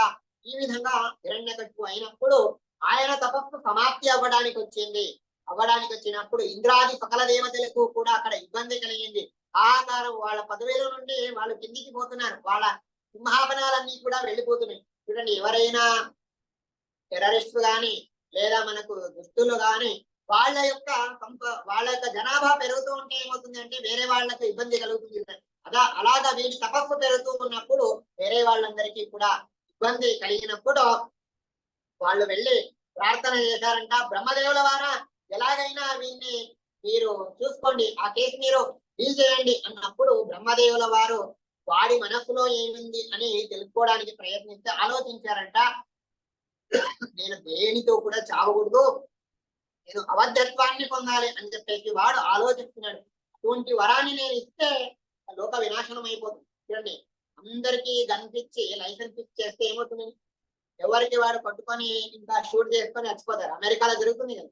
అలాగే ఏమవుతుంది అంటే వాడికి అవధ్యత్వ వరాన్ని ఇస్తే వాడు లోక వినాశనం చేస్తాడు. కాబట్టి ప్రాణ సంకటం వచ్చింది, నేను నారాయణుడికి వెళ్ళి అడుగుతానని చెప్పేసి భగవంతుడికి వెళ్ళి అడిగితే భగవంతుడు చెప్తున్నాడు, వాడేమంటాడో అది ఇచ్చే నేను గ్రాంట్ చేసి నేను చూసుకుంటాను తర్వాత అని చెప్పేసి. అంటే బ్రహ్మదేవుడు వచ్చాడు, బ్రహ్మదేవుడికి సాష్టాంగ నమస్కారాన్ని హిరణ్యకశిపు చేస్తున్నాడు. స్తోత్రం చేసిన తర్వాత బ్రహ్మదేవుల వారా నాకు వరాన్ని ప్రసాదిస్తారా అంటే నువ్వు ఏది కోరుకున్నా ప్రసాదిస్తాను అన్నప్పుడు అవధ్యత్వాన్ని ఇవ్వండి అన్నప్పుడు అవధ్యత్వం ఇవ్వలేను అన్నప్పుడు అవధ్యత్వము అంటే అలా కాదు అని చెప్పేసి తన మనసులో ఉన్నటువంటి వరాన్ని కొంచెం పిష్ట చేసి అడుగుతున్నాడు. చూడండి, అక్కడ అవధ్యత్వం అంటే పూర్తిగా నేను చావకూడదు అని కాదు, కొన్ని పదార్థాలు ఉన్నాయి వాటితో నేను చావకూడదు, వేరే దాంతో చచ్చినా పర్వాలేదు. మరి దేంతో చావకూడదు అంటే నేను పశువులతో చావకూడదు, పశు ప్రాణులతో చావకూడదు, మనుషులతో నేను చావకూడదు. తర్వాత నేను లోపల చావకూడదు, బయట చావకూడదు, నేను పగటి కూడా చావకూడదు, రాత్రి చావకూడదు, నేను ఆయుధములతో చావకూడదు, చేతులతో చావకూడదు, నేను భూమిలో చావకూడదు, ఆకాశంలో చావకూడదు, మృగములతో మనుషులతో నేను చావకూడదు, జలచర ప్రాణులతో చావకూడదు, వాయుచర గాలిలో ప్రయాణించేటువంటి వాటితో చావకూడదు, దేవతలతో చావకూడదు, దైత్యులతో చావకూడదు, సర్పములతో చావకూడదు అని చెప్పేసి ప్రాణం ఉన్నటువంటి జీవులతో చావకూడదు, ప్రాణం లేనటువంటి జీవులతో చావకూడదు అని చెప్పేసి ఈ విధంగా ఎన్నో కండిషన్స్ పెట్టి అది ఇది అని చెప్పేసి ఆ విధంగా వరాన్ని అడగడం జరిగింది. ఈ విధంగా వరాన్ని అడగడం జరిగితే బ్రహ్మదేవుల వారికి దిమ్మ జరిగింది. ఏంట్రా నాయన వీడు ఇలా అడుగుతున్నాడు అని చెప్పేసి భగవంతుడి దగ్గరికి ముఖం చేస్తే భగవంతుడు అభయహస్తాన్ని ఇచ్చాడు, నువ్వు ఇవ్వు వరాన్ని అన్నప్పుడు సరే అని చెప్పేసి అక్కడ వరాన్ని ఇచ్చాడు. చూడండి, వరం ఇచ్చిన తర్వాత ఇంకా మదం అహంకారం ఎక్కువైపోయిందండి. మొదటే ఆయనకు అహంకారం ఉన్నది, దాంట్లో మొదటే ఇంకా T20 క్రికెట్, దాంట్లో నోబాల్ వేసిన తర్వాత ఫ్రీ హిట్ వస్తే ఇంకా పైకి లేచి కొడతారా లేదా, సిక్కులు పైన సిక్కులు. అలాగా వీడు ఏం చేస్తున్నాడు అంటే హిరణ్యకశిపు పదోన్మత్తుడయి ఇంద్రాది సకల దేవతల సింహాసనాలను కూడా విధ్వంసం చేసి అన్ని లోకాలను కూడా ఆక్రమించుకున్నాడు. బ్రాహ్మణులను హింసిస్తున్నాడు. అందరూ కూడా పూజలు పునస్కారాలు చేయకూడదు, చేసినా కూడా నాకు సమర్పించాలి అని చెప్పేసి కృష్ణార్పణమస్తు లేనే లేదు, హిరణ్యకశిపు అర్పణమస్తు అని చెప్పేసి మొత్తం ఇంకా అక్కడ వీడు ఆదేశాలు మొత్తం జారీ చేసేసాడు. తనకు నచ్చినటువంటి విధంగా ఆయన పరిపాలిస్తున్నాడు. చూడండి, మనకు నార్త్ కొరియాలో కింగ్ జాన్ ఉన్నాడు. వాడు ఎలాగైతే మనకు వింటుంటాం, వీడియోలు వస్తుంటాయి కదా, అలాగా వీడు హిరణ్యకశిపు అటువంటి వాడు కాబట్టి పూర్తిగా ఇక్కడ ఆక్రమించుకొని ఉన్నప్పుడు ఈ విధంగా దైత్యులు అనేటటువంటి ముళ్ళ చెట్ల మధ్యలో చందన చెట్టు పుడుతుందా అంటే అది కూడా సాధ్యమే. ఆ విధంగా ఎడారిలో ఏదైనా ఒక సరస్సు ఉంటుందా, ఒక చెట్టు పచ్చగా ఉన్నటువంటి చెట్టు పుడుతుందా అంటే పుడుతుంది. మరి హిరణ్యకశిపు భార్య కయాదు యొక్క గర్భంలో ప్రహ్లాదుడు, సాక్షాత్తుగా ప్రహ్లాదుడే అక్కడ జన్మించాడు. భగవద్ భక్తుడైనటువంటి ప్రహ్లాదుడు జన్మించాడు. చూడండి, ప్రహ్లాదుడు గర్భంలో ఉన్నప్పుడు నారదులు వాళ్ళు వచ్చి ఇక్కడ నారాయణ మంత్రోపదేశం చేయడం జరిగింది. కాబట్టి నారాయణ నారాయణ అని చెప్పేసి ప్రహ్లాదుడు నామస్మరణ చేస్తున్నాడు. ప్రహ్లాదుడి తమ్ముళ్ళు ముగ్గురున్నాడు, ప్రహ్లాదుడు, హ్లాదుడు, అనహ్లాదుడు అని చెప్పేసి వాడు కూడా ఉన్నారు. ఈ విధంగా 4 పిల్లలు ఉన్నారు. దాంట్లో ప్రహ్లాదుడు మహాభగవద్భక్తుడు. ప్రహ్లాదుడు పెరుగుతూ ఉన్నప్పుడు ఒకసారి ఏమైంది అంటే హరి సర్వోత్తమ, వాయు జీవోత్తమ అని చెప్పేసి ఇవన్నీ తత్వాలను కూడా చెబుతూ ఉన్నాడు. హరి సర్వోత్తమ అన్నప్పుడు దిమ్మ జరిగింది వీడికి. హిరణ్యకశిపుకు ప్రహ్లాద ఏమంటున్నావు అన్నప్పుడు హరి సర్వోత్తమ అని అంటున్నాడు. అంటే ఎవరు చెప్పారు అంటే ఎవ్వరు చెప్పాల్సినటువంటి పని లేదండి. అయస్కాంతం ఉంది అంటే అయస్కాంతం దగ్గరికి ఆకర్షితంగా పదార్థాలు, కావలసినటువంటి పదార్థాలు ఎలాగైతే దగ్గరికి వెళ్ళిపోతాయో భగవంతుడు అయస్కాంతం లాంటి వాడు. మేమందరం కూడా భక్తులం కాబట్టి మా మనస్సు భగవంతుడి దగ్గరికి ఆకర్షితం అవుతుంది అని చెప్పేసి ఇలాగ చెప్పాడు. చెబితే శుక్రాచార్యుల వారి కొడుకులైనటువంటి షండాచార్యులు, మర్కాచార్యులు అని చెప్పేసి వాళ్ళు ఒక పాఠశాలను పెట్టుకున్నారు. ఇక్కడ దైత్య పాఠశాల అని చెప్పేసి ఆ దైత్య పాఠశాలలో పూర్తిగా హిరణ్యకశిపు గురించి గ్రంథాలు ఉన్నాయి. ఆ గ్రంథాల గురించి అక్కడ పాఠాలు చెప్తున్నారంట. ఆ పాఠాలు చెప్తూ ఉంటే హిరణ్యకశిపు గురించి ఎంత చెప్పినా కూడా వీడు ప్రహ్లాదుడు వినట్లేదు. వాడు హరినామస్మరణ చేస్తున్నాడు. ఆయన మాత్రమే కాదు, అక్కడ ఉన్నటువంటి వాళ్ళందరికీ కూడా ఇక్కడ హరినామస్మరణ చేస్తున్నాడు. భజన చేస్తారు కదా ఇస్తాను వాళ్ళొక్కరే చేయడం కదా, అందరితో చేయిస్తారు కదా. అట్లాగే వీళ్ళు అందరితో భజనలు చేయిస్తున్నాడు. చేస్తే ఒకసారి విరామం వచ్చింది, సమ్మర్ హాలిడేస్ వచ్చాయి, వెకేషన్ వచ్చినప్పుడు ప్రహ్లాదుని ఆయన గొడపైన పెట్టుకొని ఏం నేర్చుకున్నావు చెప్పు అన్నప్పుడు అక్కడ చెబుతూ ఉన్నాడంట. చూడండి నాయన, హరి అనేటటువంటి వాడు ఆయన సర్వోత్తముడు. ఆయన హరి అనేటటువంటి వాడు అందరిలో అంతర్యామిగా ఉన్నాడు అని చెప్పేసి భగవంతుడి మహిమలను చెప్తున్నాడు. చెబుతూ ఉన్నప్పుడు ఇటువంటి కొడుకు నాకొద్దు అని చెప్పేసి దీన్ని సంహరించండి అని చెప్పేసి అక్కడ అనేక విధమైనటువంటి శిక్షలను వేయడం జరిగింది. వీని చంపండి అన్నప్పుడు అక్కడ చంపడానికి వాళ్ళు ప్రయత్నించారంట. పెద్ద పెద్ద పాములను తీసుకొచ్చారు. పాములను తీసుకొచ్చి, కొండ చిలువలను తీసుకొచ్చి మింగించడం జరిగింది. పాములను తీసుకొచ్చి విష సర్పములను అక్కడ కనిపించడం జరిగింది. అయినా కూడా వీడు చావట్లేదు. పర్వతాల పైనుంటే కింద వేయడం జరిగింది. అయినా కూడా పూల పాండు పైన పడుకున్నప్పుడు ఏ విధంగా హాయిగా ఉంటాడో ఆ విధంగా హాయిగా తిరిగి వచ్చాడు. ఇటువంటి 1 కాదు 2 కాదు ఎన్నో విధమైనటువంటి పదోపాయాలు చేసినా కూడా చావకుండా ఉన్నప్పుడు తండ్రికి కోపం వచ్చింది. ప్రహ్లాద, ఏంటి నువ్వు ఇలా చేస్తున్నావు, నిన్నెవరు రక్షిస్తున్నారు అన్నప్పుడు నాకు రక్షణగా ఉన్నట్టు పూర్ణ ప్రేష్ట పరస్వామి వ్యాప్త కర్తోపకారక రక్షత్యేవ తదీయమ్మ కర్మార్పుడు గురుదేవ. సాక్షాత్తుగా భగవంతుడే నారాయణుడే నిన్ను రక్షిస్తున్నాడు అని చెప్తున్నప్పుడు ఆ నారాయణుడు ఎక్కడున్నాడు అంటే ఇందుగలడు అందులేడని సందేహము వలదు, చక్రి సర్వోపగతుండు ఎందెందు వెతికినా అందందే కలడు అని చెప్పి చెప్తారు కదా. కాబట్టి నారాయణుడు ఎక్కడ ఉన్నాడు అని అడుగుతాము, ఎక్కడ లేడు అని అడగాలి. ఎక్కడ లేడు అనేటటువంటి ప్రదేశమే లేదు. ఎక్కడ కావాలంటే అక్కడ ఉన్నాడు. గాలిలో ఉన్నాడు, పంచభూతాల్లో ఉన్నాడు, కిందున్నాడు, పైన ఉన్నాడు. మొత్తం ఇలాగ చెప్పినప్పుడు సృష్టి స్థితిలయ కారకుడైనటువంటి నారాయణుడు ఎక్కడైనా ఉన్నాడు అన్నప్పుడు ఆ నారాయణుడు ఇక్కడ ఉన్నాడా, ఈ స్తంభంలో ఉన్నాడా అన్నప్పుడు స్తంభంలోనూ ఉన్నాడు అన్నప్పుడు ఆ స్తంభంలో ఉంటే ఈ స్తంభాన్ని చీల్చుకొని నేను స్తంభాన్ని విరగొడతాను, ధ్వంసం చేస్తాను, ఆ స్తంభంలో నుండి వచ్చి నిన్ను రక్షించని అని చెప్పేసి హిరణ్యకశిపుడు తన ముష్టితో అక్కడ స్తంభాన్ని గట్టిగా కొట్టడం జరిగింది. సత్యం విధాతుం నిరవృత్యభావితం వ్యాప్యంత భూతే పతిరేడు తత్పరః అదృష్టతాక్షత్కృతరూపముద్వహన్ స్తంభే సభాయాం నవృజన్యమానుషం. జై బోలో లక్ష్మీ నరసింహ భగవాన్ కీ.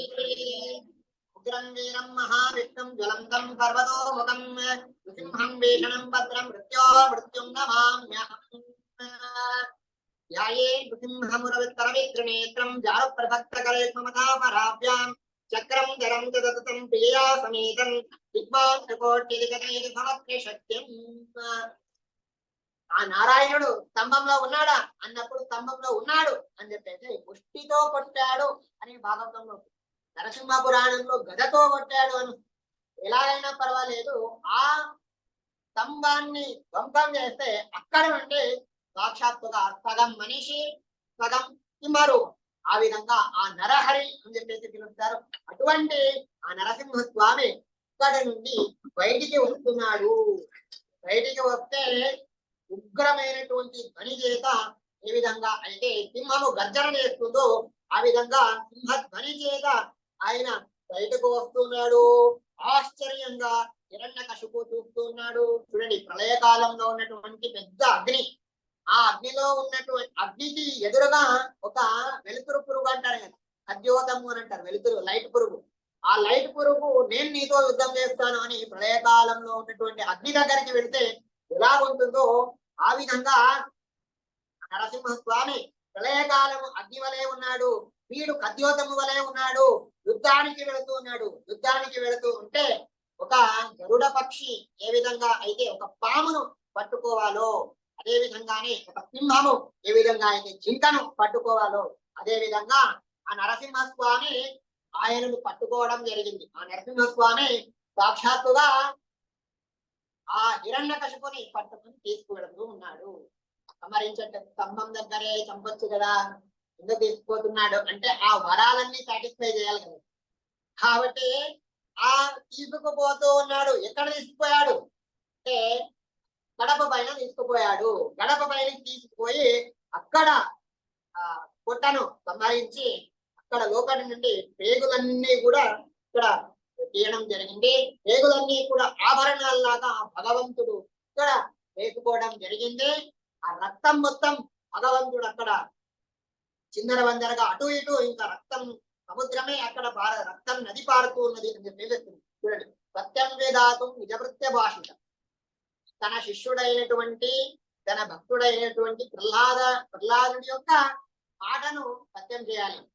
తన భక్తుడైనటువంటి తన కొడుకైనటువంటి బ్రహ్మదేవుడి యొక్క మాటను సత్యం చేయాలి అని చెప్పేసి ఈ విధంగా ఇక్కడ భగవంతుడు అవతారం చేయడం జరిగింది. హిరణ్యకశిపును సంహరించడం జరిగింది. ఒకసారి అనంతపురం దగ్గర కదరి అనేటటువంటి ఊరు, నరసింహస్వామి దేవాలయం. అక్కడ నరసింహ జయంతి వైశాఖ మాసం, ఇది ఇంకొక 10 రోజుల్లో నరసింహ జయంతి వస్తుంది. అక్కడ నాటకం వేశారు.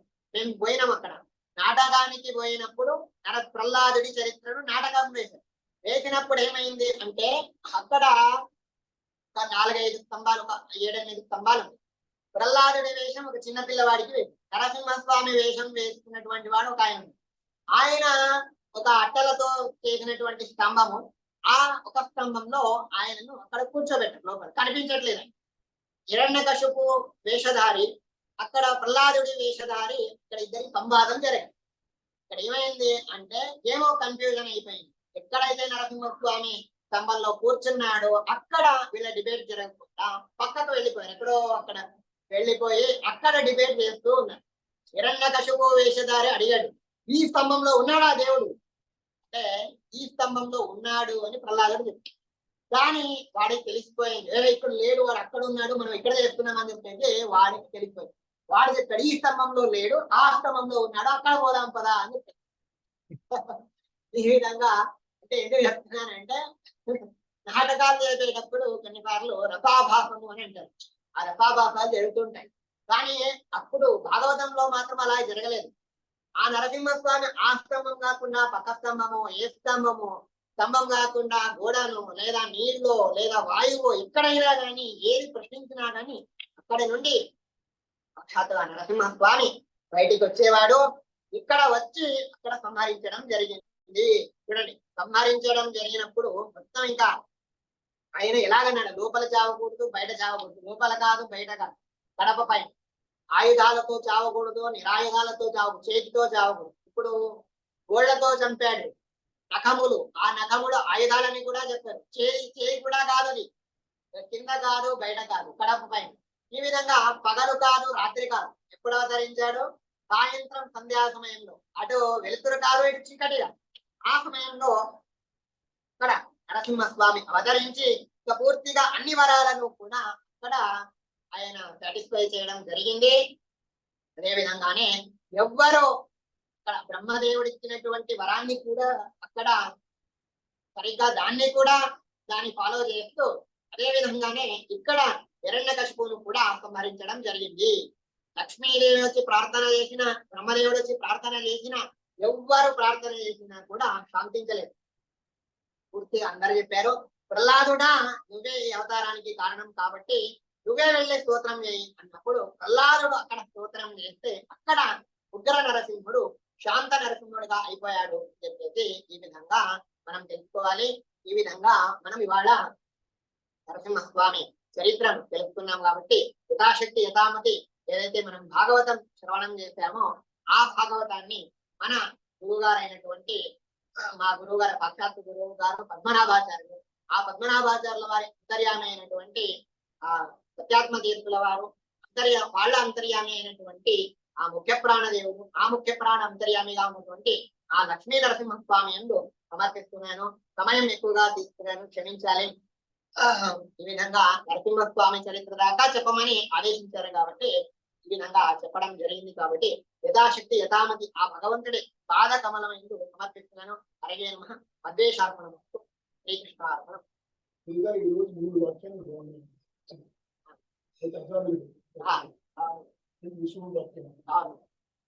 ఇంకోటి ఫస్ట్ చింతా చిత్తాన్ని చెప్పారు. ఇంకోటి అంటే ఇప్పుడు నేను విన్నాను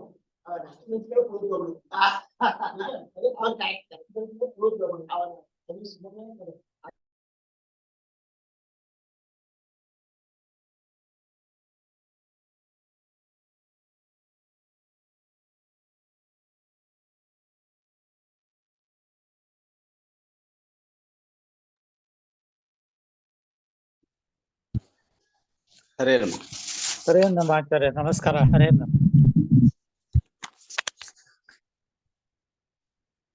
అన్మ్యూట్ చేయాలి ఆచార్య గారు.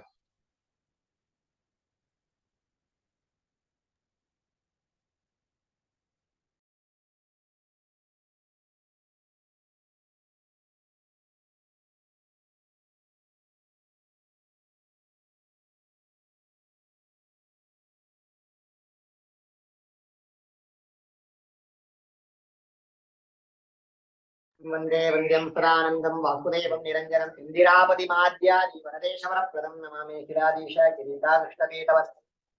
పోలివ్వండి.